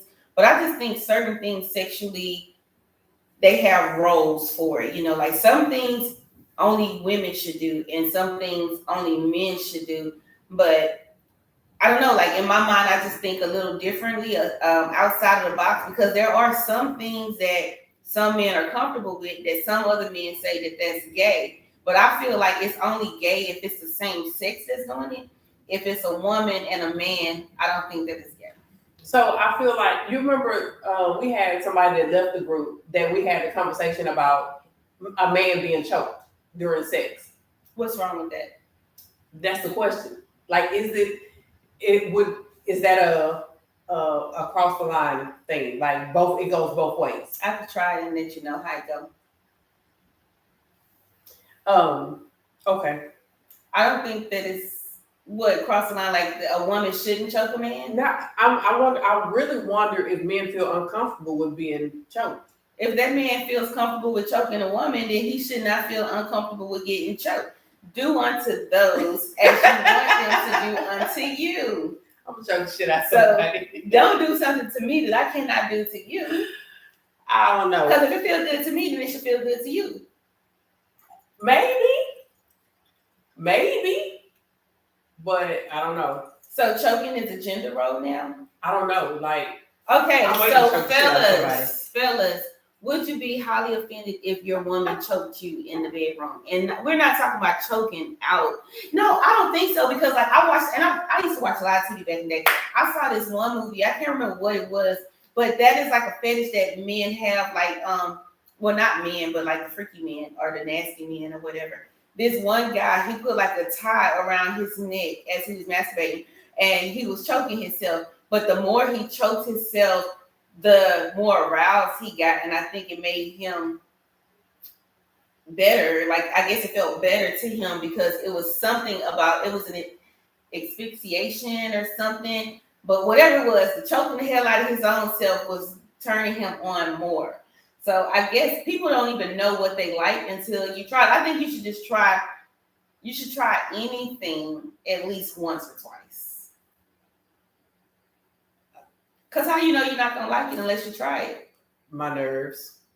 My nerves. I mean, that's just it for the most part for me. My nerves. I mean, but like I said, choke somebody when you think they're gonna. No, I'm not afraid. I'm not afraid to choke nobody because I would do it. You know, I mean, I would do it just because, just to see what the reaction is. You know, because hell, I don't know. But anyway, I just feel like, you know, with me, I've been really closed off because I've not been able to trust anybody that much. So I really, sometimes I inquire about different shit just because, but I've not, you know, I've not had that man that I could be who I mentally am. So Okay, so you guys, Ine Devon is single, and the type of guy that she is interested in is a man that is thick. We already discovered that. She does want a man that is comfortable enough with his sexuality that he will allow her to choke him out. And if he chokes him out, she doesn't want him to feel any kind of emasculated way. So the record is straight. Do not approach her if you are afraid to be choked out. Thank me later. I hate you so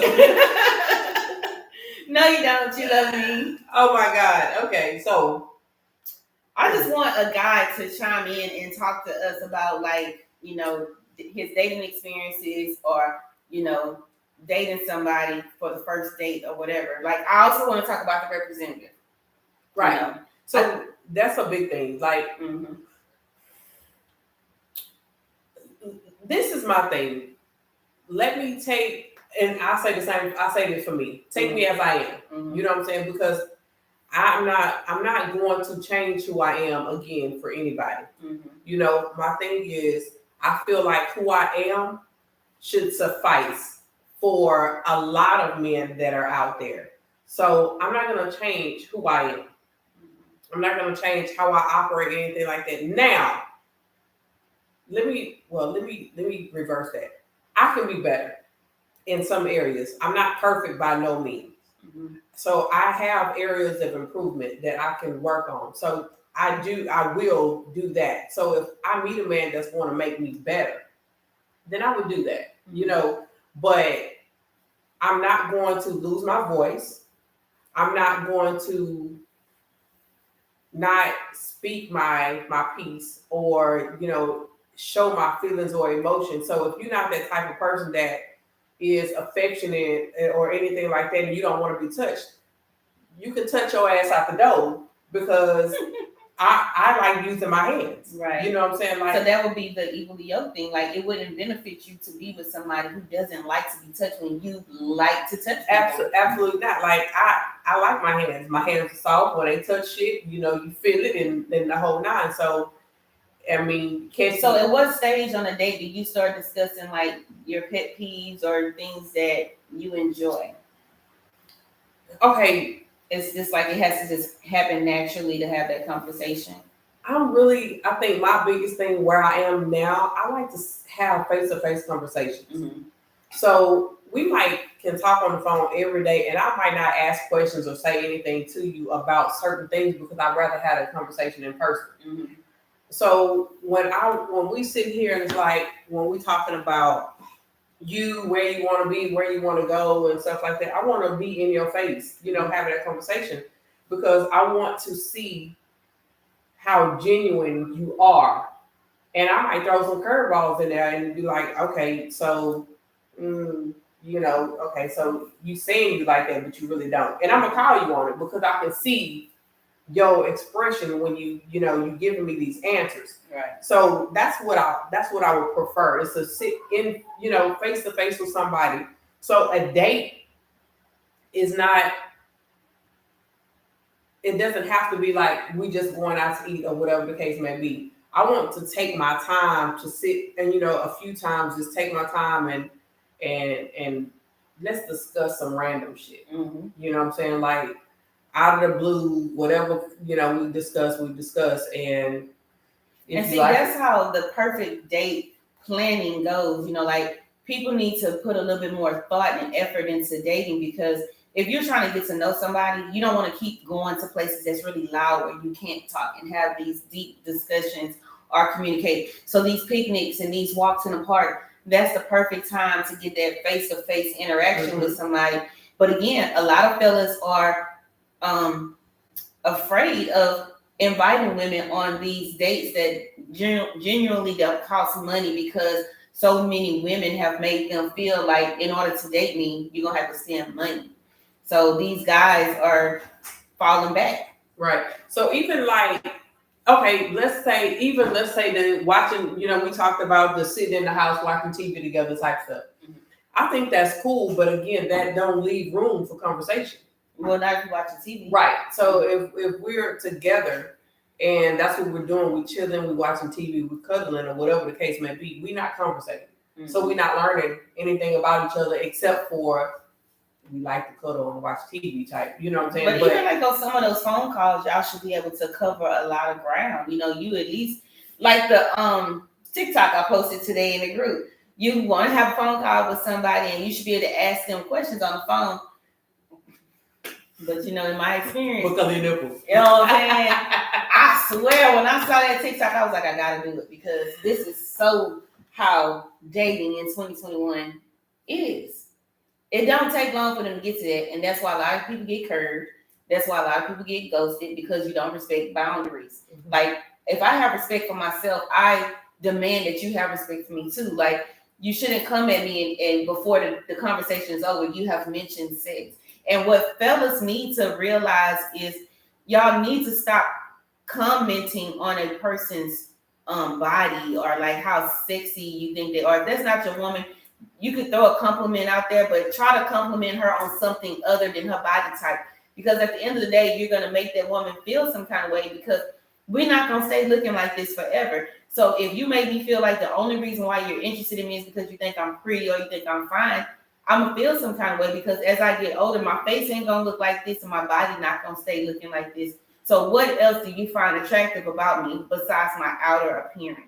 If you can't think of nothing, then I am not the person that you need to be trying to pursue a relationship with.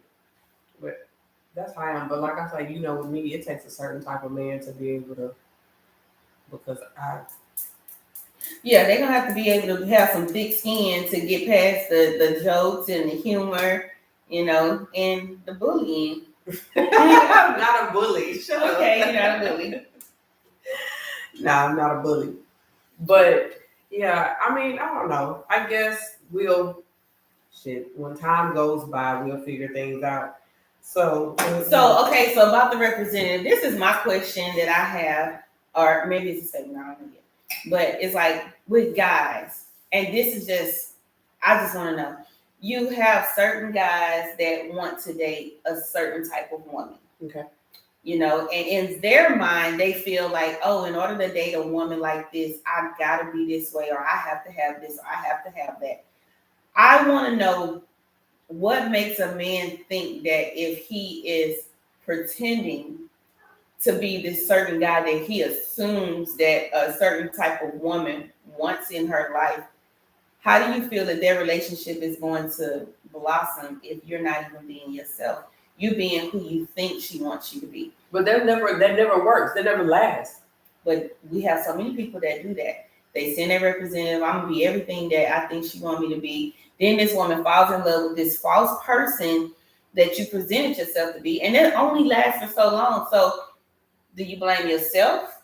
Like it's not fair to the woman because you made her believe that you was somebody else, and then you get tired of being that fake person, and the real you comes out, and the real you might be totally opposite of the person you presented yourself to be. That's not fair to her. And then when the real you comes out, she's either gonna leave you or she's just gonna be miserable and unhappy. Then you become unhappy and the relationship fails. But why is it so hard for people to just be who they are and find somebody that is compatible on their level? You know, like some guys and some women, people, period, you know when somebody is not the person that you want them to be. You know, like you might go to this person like, oh, I want to be with them because they look a certain way or because they're established. Like a lot of women, they date men that they know they're not attracted to or they know they don't want to be with, but because he got this job or he make this amount of money or he drive this car, I'm gonna go be the person that I think he wants me to be just so I can get in because he gonna take care of me. Same thing with dudes. Dudes can be like a regular Joe Blow, but he wants this woman that he feels like, ooh, if I get with her, then I know, you know, whatever the hell be going through their mind. But you already know that she's not looking for the type of man that you are, but you're gonna come at her a certain way to just grab her attention. But then it's gonna get hard for you to keep pretending to be that person.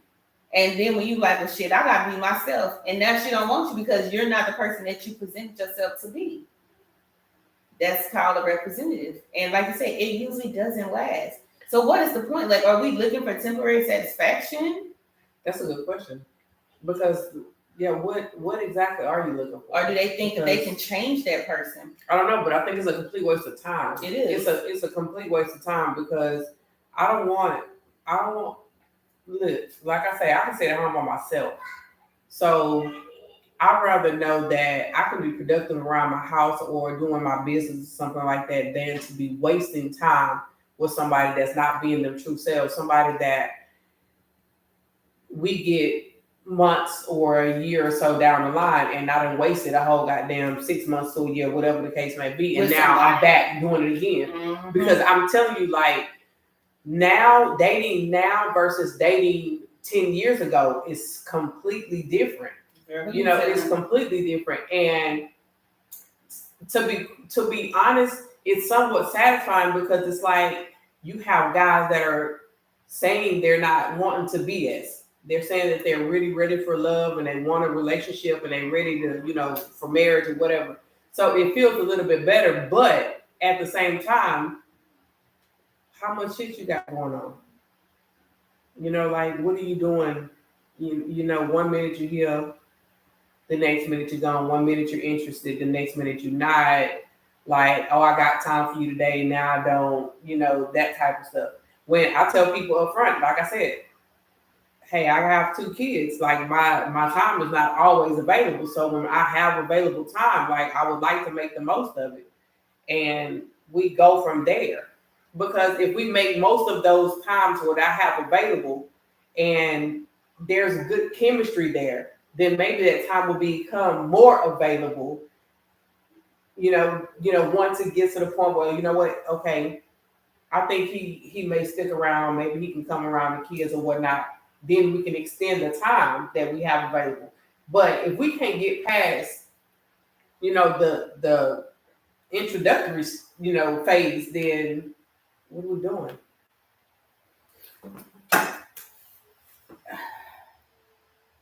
Communication. I feel like a lot of times some guys are just not mature enough to date and they're not real enough with themselves to admit that, hey, I just want to hang out, or hey, I'm just looking for this. I think that if people just be honest about who they are and what they want, a lot of people would be a lot more happier. You know, you got too many married people dating. Yeah, and that makes no sense. I have guys in my inbox, and I think, matter of fact, I think somebody had been posting or responding to some of the comments I made, and finally, you know, even DM me, and finally I was like, you know what, let me just look. Whole goddamn married man. Mm-hmm. Whole married man. So the next time he shot at me, I threw it out there. Like, what your wife think? Yeah. You cut it up, you know. But it's easy for these married men to do that because you got so many single women or even married women that entertain married men.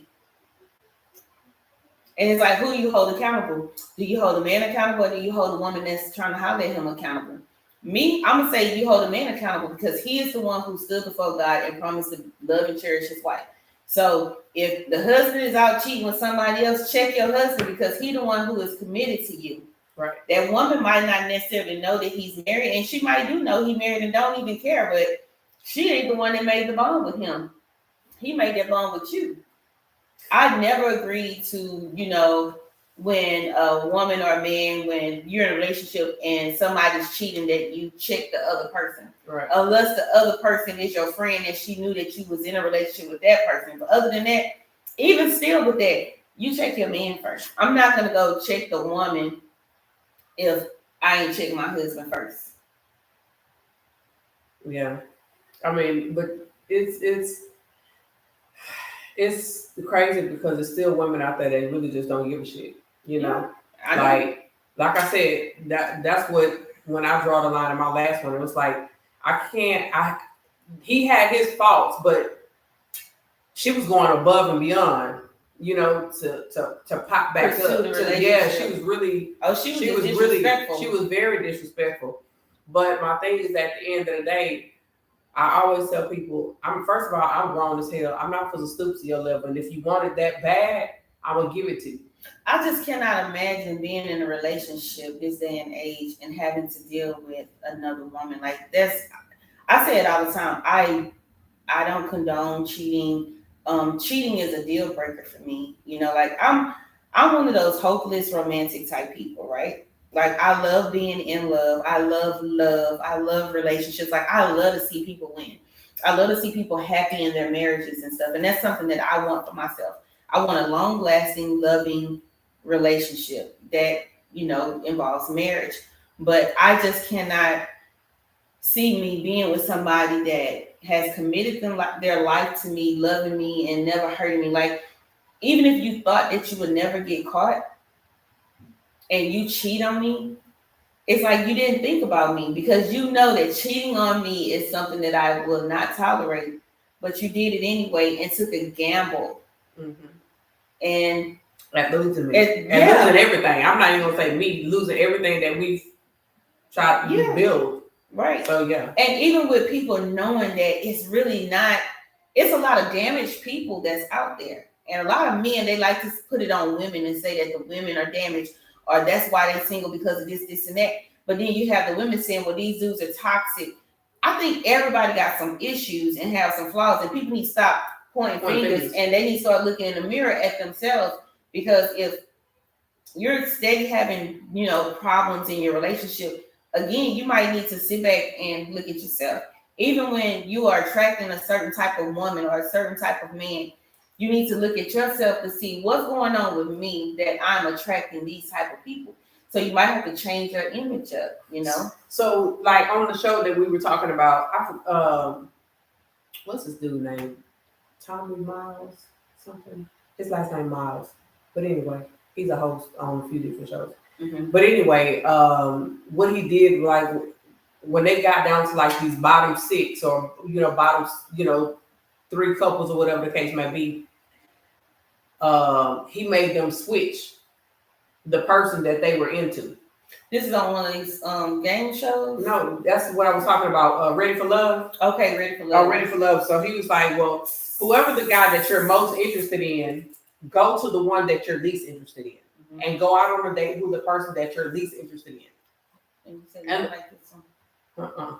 So the point of that was to, first of all, to get out of your comfort zone. Yeah. Because clearly when you have a certain type of person that you're usually into and you keep having the same issues over and over again, then it's your picker.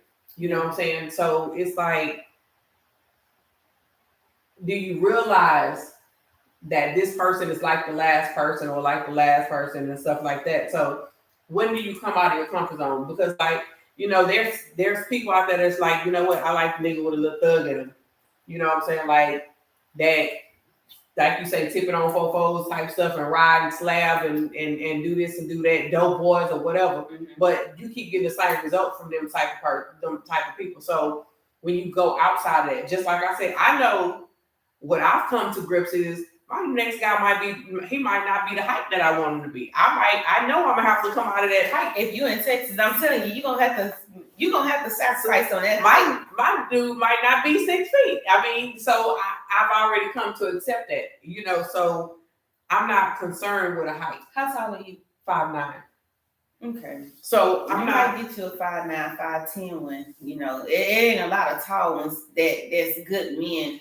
And I hate the stereotype, but like a lot of tall men in Houston, the pickings is slim, and most of them probably gonna be some fats. I hate the stereotype. I'm not gonna disagree, but I feel like with that being said, I know that that's one of the things that I have to back off of. You know what I'm saying? I would say don't change your list too much, because I changed my type up. You know, I allow people to date me instead of me picking my type.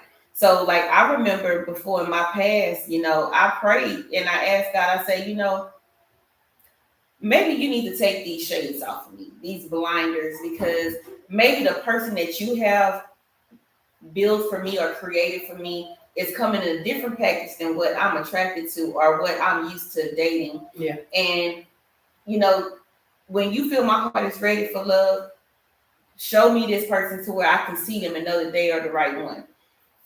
You gotta be a little bit more specific in your prayer too. You know, like don't just ask God to send you somebody when you're ready. Make sure that the person He's seeing you, they ready too. Like be very specific.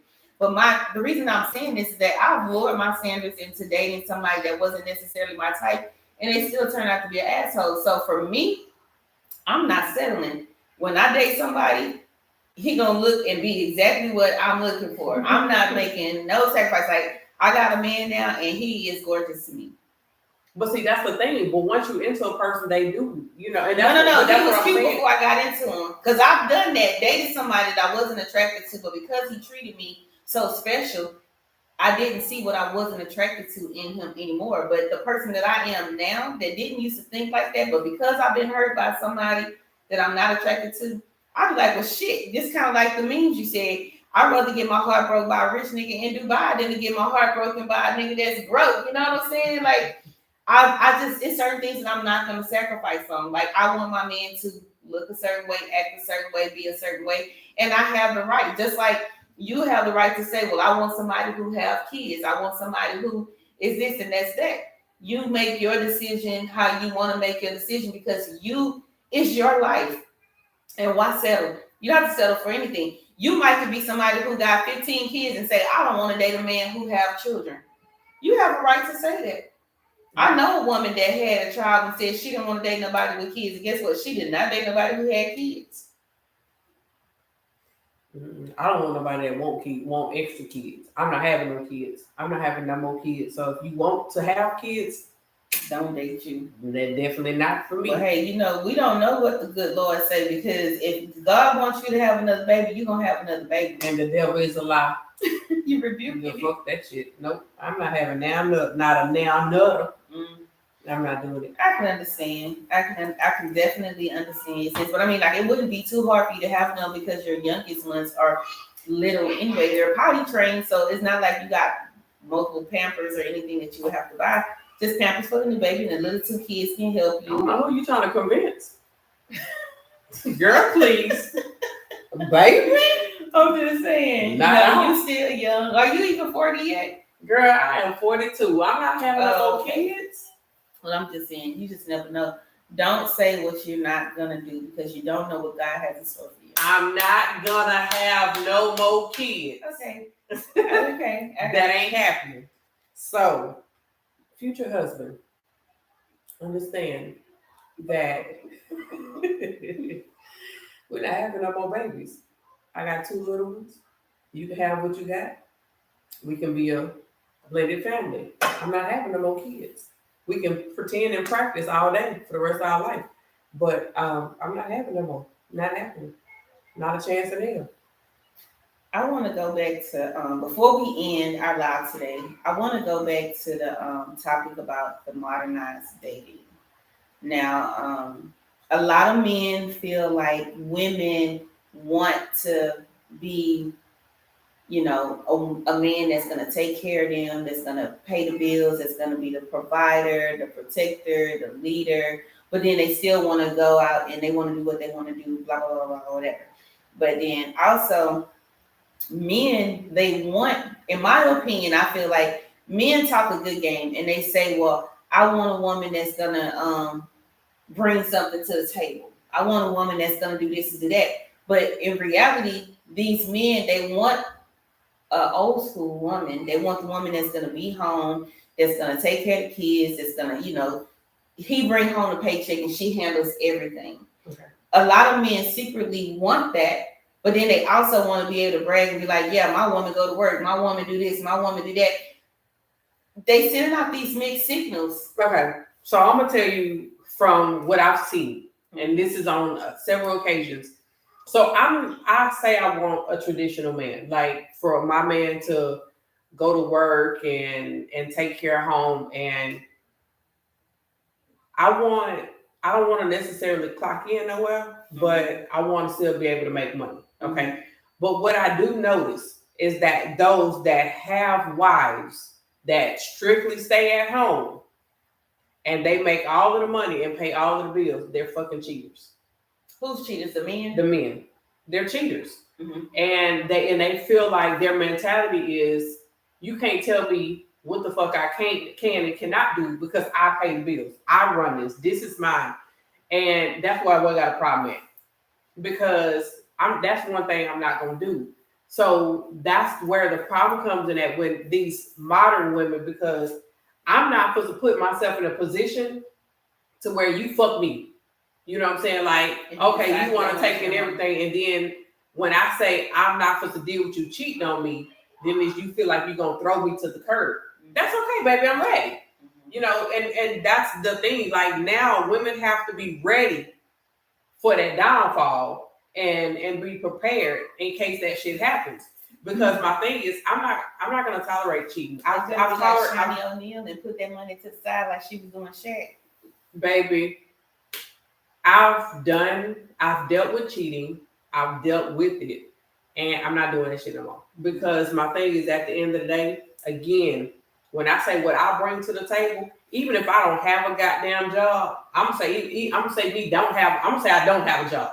Even with me not have a job, I know I still bring a lot to the table. My thing is you're not gonna come across too many females like me that knows how to take care of a man the way I know how to take care of a man. I was taught how to take care of a man from a man. You know, so I take pride in what I do and how I handle things, and that's why I say I'm not settling. I'm not supposed to deal with no bullshit. So you can take your shit and you can walk away with it, and I'm gonna be fine with that. But the thing is, because that's who you are, you want to do traditional. We need to be on a even playing field. Because if you gonna pull that stunt and you don't want to, and especially if you saying we're gonna have this, we never get in a divorce type shit, try me. Because, and that's what a problem comes at, because men, they can dish it out, but they're not willing to accept it. I think that the men were cheating back then too, you know, and that's probably why women became so modernized, because they got tired of their men cheating on them, or they got tired of feeling like, well, they can't go nowhere, they don't have any money to do anything, they don't have a backup plan, so they have to stay home and they have to put up with the crap because this is their security. They have a house, but they got to deal with the man cheating. But look, if you go back and look at any family pictures from back in the 50s and 40s and 60s and stuff like that, you very rarely saw a happy woman. These women were fucking miserable. Probably because they was having all those babies at home and stuck in the house taking care of them. Exactly. Exactly. I don't want to be stuck in the house with a whole bunch of kids. Not even my own. Look, women, and even with the women, my thing is, when it comes to being old school versus modernized, you have to have an even mix. I say you have to have an even mix of the two in the same. I feel like that's both ways with men and women, Because my thing is, if I'm in the kitchen, baby, come in the kitchen with me. Mm-hmm. You know what I'm saying? If I'm cooking, baby, come help me cook. Mm-hmm. If I'm washing dishes, you're gonna come. You know, my thing is, I like to do shit together, and not saying that I need your help, but I just want to feel that unity. You know, that we can do shit together. That I'm not doing everything on my own, or that you're not doing everything on your own. Mm-hmm. But at the end of the day, if you feel like that you're gonna be the breadwinner and your income is what's taking care of the house, is what's providing for the house, I'm gonna take care of the house. But at the end of the day, it's still stuff out there that I'm going to assist with doing. Because like I say, you know shit. I'm a licensed hairstylist, I'm a licensed life insurance agent. I think 4 different licenses, and I'm about to open a business. So my thing is, I can make money. Even if I don't open a business, I can do hair out of my goddamn room right here and make sure I have extra money to put to the side for whatever. It's a lot of men nowadays that are looking for a woman to take care of them. I'm not. You know, like these men are complaining about the women being non-traditional, but you have some men that feel like, well, I don't want to be the provider. Why do I have to be the one that pay all the bills? What's she gonna bring to the table? What is she gonna do? So the same men that complain about women being modernized, these are the same men that don't want to take care of a woman. They want the woman to come to the table and do 50-50, or they want the woman to come and provide and do everything. And I just feel like, okay, so do you want traditional or do you not want traditional? I think that's a big question. Do you really want it or not? And that's something that you should be having a conversation with these guys when you're dating. Before you even get exclusive I don't even say with someone, I think that y'all need to have a conversation to find out what type of woman are you looking for? What type of relationship are you looking for? And be honest about it. Yeah, they definitely need to be honest, because you got a lot of men that are cheating over their wives now because their wives are not doing certain things that they want them to do. But when you started this relationship, you made it seem like that wasn't important. That wasn't a necessity. Mm-hmm. You know, like I know for a fact, I know people that be like, oh, baby, I'm going to take care of you. I'm going to pay all the bills. But really, you don't want to pay all the bills. Or you get with a woman and you are able to pay all the bills, but then maybe you lose your job. But this woman that you have, she has no skills, or she doesn't have the work ethics to get up and go and help you when you're down. So it's like, be careful what you put out there. You might say, oh, I'm going to take care of you. I'm going to take care of you. And then when you're not able to take care of her, she's not able to take care of you, or y'all not able to climb out of that hole together. Yeah. Mm-hmm. You know, I think that it's okay to be with a woman that doesn't work if you are capable of taking care of her. It's okay to say that I don't want a woman that don't work. I want a woman that's going to work just as hard as me, if that's what you want. You need to be honest with that person. You know what I'm saying? Or you need to be able to say, hey, I got the majority of the bills. You take care of this, that. Like communication. You need to speak about what you want, and you need to have these conversations early on. Because what's the point of building with somebody and y'all not even on the same page? You know, like me and you, we could be in a relationship together. We miss all the main things that we should have been talking about. While you tell me how fine I am, you should have been telling me that you ain't been on a job for longer than 1 year. Right. That's important information. So it's like when you're dating, you really need to be having these in-depth conversations, because just because he's fine or just because her booty big don't mean that that person's gonna be compatible to you. Right. So when y'all having these dates, you need to find out what type of foods do you like. Exactly. You know, because you might not like seafood, and I love me some seafood. So how I'm gonna cook for you when you don't even eat seafood? Well, see, that's the type of thing, because like I said, that's why I said I only do the one dating, because I want to know what you like, and I want to know what you don't like. Now, unfortunately for me, that guess what? I done been in relationships where they might not like a lot, but I eat that shit, and guess what? I'm gonna buy what the hell I eat, and I might cook what I cook and cook you something different. Right. I just like to cook, so so it's a different situation for me. But I still the fact that I've learned, you learn that about a person, and you put that in. But like we talked, last week or the week before last, if I tell you I don't like something, and you keep for years doing the same shit that I keep telling you that I don't like, you don't give a shit about me in the first place. Mm-hmm. You know what I'm saying? Like what's the point? Like, why are we here? Yeah. So, and again, it's all about communicating and then knowing who you're dealing with and knowing if you really want to deal with that person. Yeah. So, like I say, I know I might be a hard person to deal with. It takes a special kind of man to be able to put up with my shit. All right. So right here on this platform Yeah. that you have right now, what are your dating expectations? And this is just for like you're open to dating or whatever. So the person, your future husband, he might be looking, and I want you to tell me your dating expectations. And this is not for the future husband or the future boyfriend to be like, okay, well, let me take notes and I'm gonna be everything she wants. If you know that this is not who you are or what you want to offer a woman in a relationship, then you know, okay, well, dang, I'm not built for her. So right now, what are your dating expectations, realistically? I need a gentleman, Mm-hmm. somebody that's chivalrous, honest. That's gonna be 100 with me. Somebody that knows I need a man's man. What are you looking at? I'm reading what they're saying Oh. over here. I need a man's man, somebody that is good with their hands, that go out and don't, and I said it before, that don't necessarily need me for anything. You know what I'm saying? Like, so if whatever I bring in is financially, it's extra. Mm-hmm. You know what I'm saying? Like, it's not necessary. Mm-hmm. Because I might want to support you on what you do. And just like the reason why I don't have a 9 to 5, I can't focus on the shit that I want to focus on working a 9 to 5. Mm-hmm. That's why I don't have one. Mm-hmm. You know what I'm saying? Like, again, I can't have a 9 to 5 and work on and focus on starting my business. Right. I can't work a 9 to 5 and make sure that my kids, when they come home, dinner's cooked every day and pick them up from school. And if they have activities, I can't do that at a 9 to 5. And my thing is, my house and my family is first. Mm-hmm. So they need to also understand that my house and my family is first.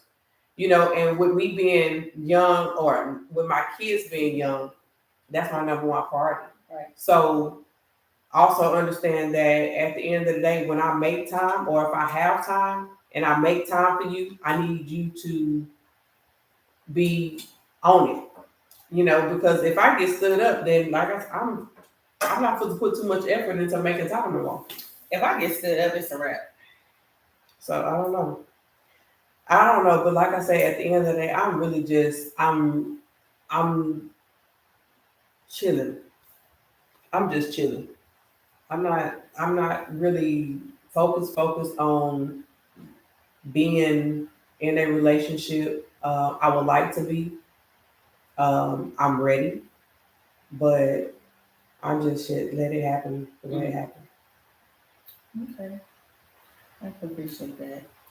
I don't know. Dating for me, when I was dating, it was cool, but like I say, it's just really hard when you're dating and you always hearing like, oh, I want to have sex with you, or oh, you so sexy, or oh, you so fine. Like that really just kind of put a damper on being excited about meeting somebody. And Yeah. So I'm good. Like I said, I actually love being in relationships, being committed to just one person. That works for me, and I'm happier. Like I had a lot of fun being single. Doing whatever I want to do, not having to answer to nobody, not having to consider nobody, like just doing me. And I did me for an entire year, and I'm at a point that I'm happy to be in a relationship now. That's the bomb. That is the bomb part about being single, not having to worry or consider, anybody, and worry about what nobody, expect. But again, I think I'm best, loving somebody. Yeah, I like. That's just me. Yeah, that's me too. I'm very touchy feely, very affectionate, and like I just love having somebody that I can talk to that's just not my homegirls.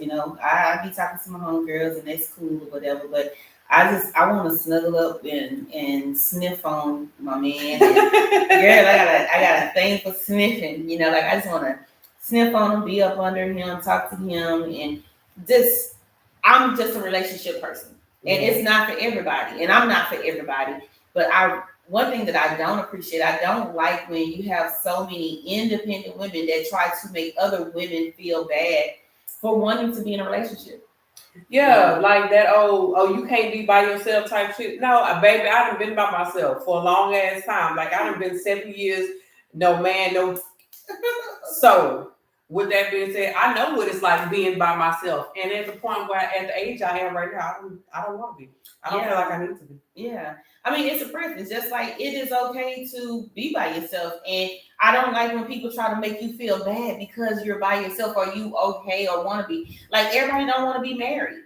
Everybody don't want a man. You know what I'm saying? Like, you should not make somebody feel bad because, they're choosing to be single. And you shouldn't make somebody feel bad because they want to be loved by somebody else. Yeah. You know, sometimes it feels good not having to answer to nobody or being able to not have to consider nobody, but it also feels good sometimes knowing that somebody is thinking about you, knowing that when you get off of work, you get to go home to somebody that's going to be ready to just hug and love on you. I used to be excited about, like, I used to be like, damn, I can't wait to get home.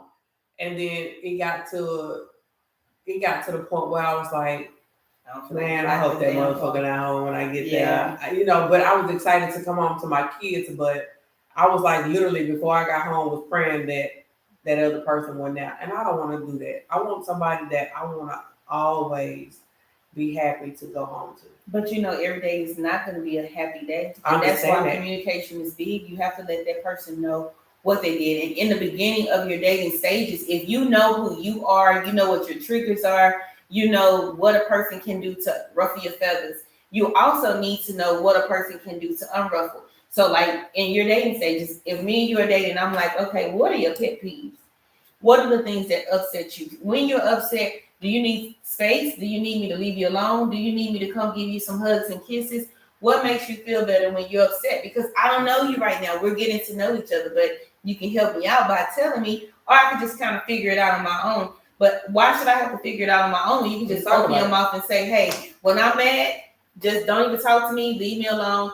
Let me get over what I'm going through. And then, you know, once I'm calmed down, I'll come back to you. I apologize for being distant or whatever.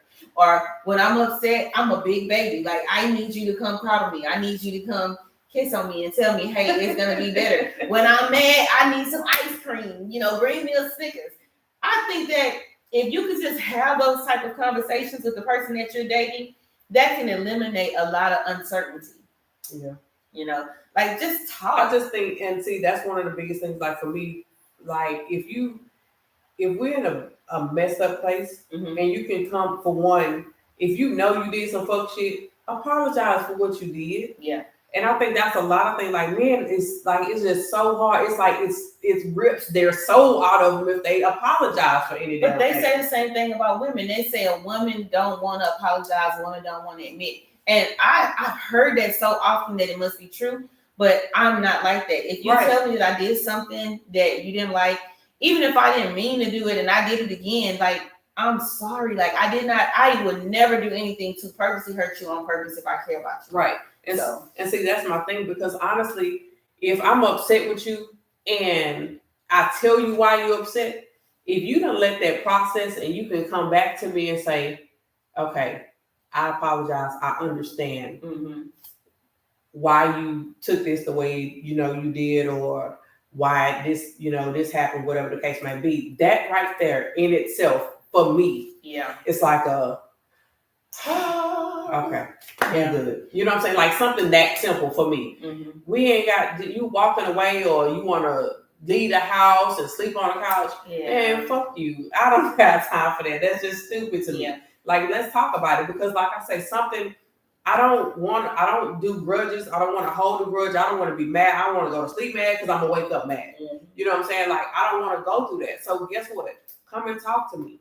Let me know where the break was at, and let's fix it. Like, let's talk about this now. Let's fix it right now. And it's hard to do that with somebody that don't know how to communicate, or somebody that is accustomed to walking away, because when do you get the problem solved? Yeah, you're not going to get it solved if you don't address it, if you walk away. I mean, I can respect and give you time to cool off, because for me, I'm not going to be disrespectful to the person I'm with. Like, I'm not going to curse you out, call you out your name. I'm not gonna put my hands on you. I've matured enough to know how to handle my anger. So if you do something to upset me or to hurt my feelings, I might just be like, look, I'm upset right now. And when I'm upset, y'all have seen it. Like when I have something I talk about that I'm passionate about, that I'm upset or that hurts my feelings, it's very hard for me to communicate my feelings without raising my voice or without talking fast or without seeming very aggressive. Mm-hmm. So it's like, you know what, I'm upset right now. Let me go calm down. Once I'm better, then we can talk about it. But if you steady trying to force me to talk about something that is hurting me or upsetting me, I'm gonna shut down because I don't want to argue. Now, back in the day, I will argue with you until my face turned black and blue because it's not. It don't take much to get to black. You know what I'm saying? But like the way that I am now, it's like I want to talk about it right now.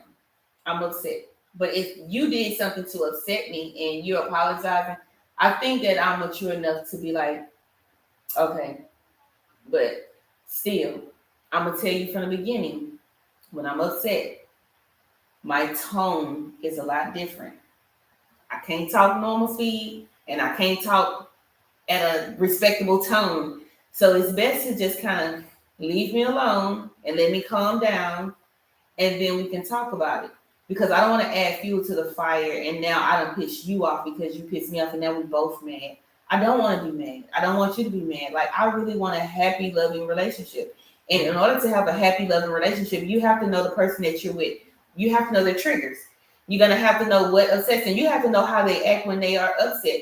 So that's why I've said before, like before people get married, you need to see those people in all different phases. You need to see me when I'm mad, when I'm hungry, when I'm pissed off, when I'm happy, when I'm disappointed, like you just need to be able to see me and know that you can handle me in all those different phases of my emotions because I don't want to snap one day and be like, damn, this, she crazy. I can't deal with this.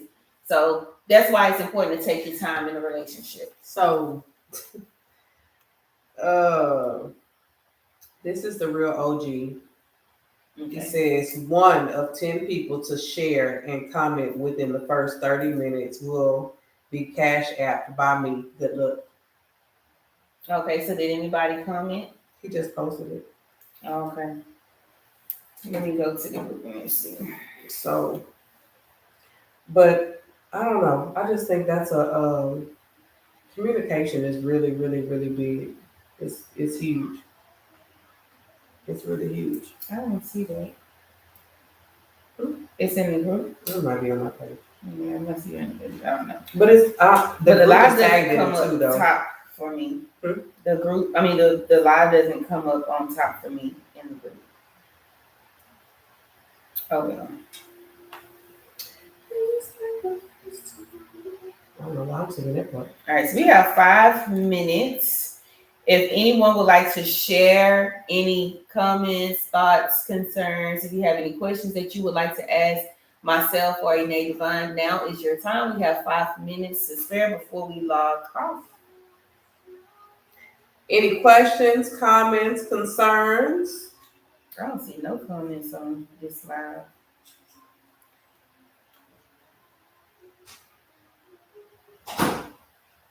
Let's see.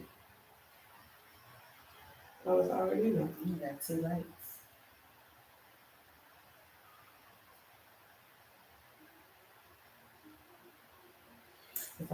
They killing me with the views and stuff. Like, are y'all enjoying cocktails and conversation? What feedback do you have for us? We have a lot of members in the group, but like I say, we don't see a lot of activity on the live. But I do know that a lot of people go back to the live after and watch. We just want to know, how do you feel about cocktails and conversations? What do you think about our topics? How we deliver our feedback? Just let us know. Somebody just made a comment. What did they say? I love the content. It's very interesting and inspiring. I support everything you women have going on. Oh, thank you. Who said that? This is the real OG. Real OG. Thank you. No, I just want to know why I'm not seeing the Because I don't think he's in a group. I think he's just on my page. Okay, so you going live on your page, but I think I think mine's automatic. I tag yours and mine's on it too. yeah, I have So it like everything. right here, and it's saying that 0 people. If you want to show 2 live. I think that's probably because I just did it too. Oh, I did it I had to again. click on it to see. Oh. Thank you, the real OG. This is the real OG. One of 10 people to share and comment within the first 30 minutes will be cashed out by me. Okay, so I've already shared and I've commented, so I think that I've won. My cash app is Jamila Creations. I'll be waiting for that money to drop. Boy.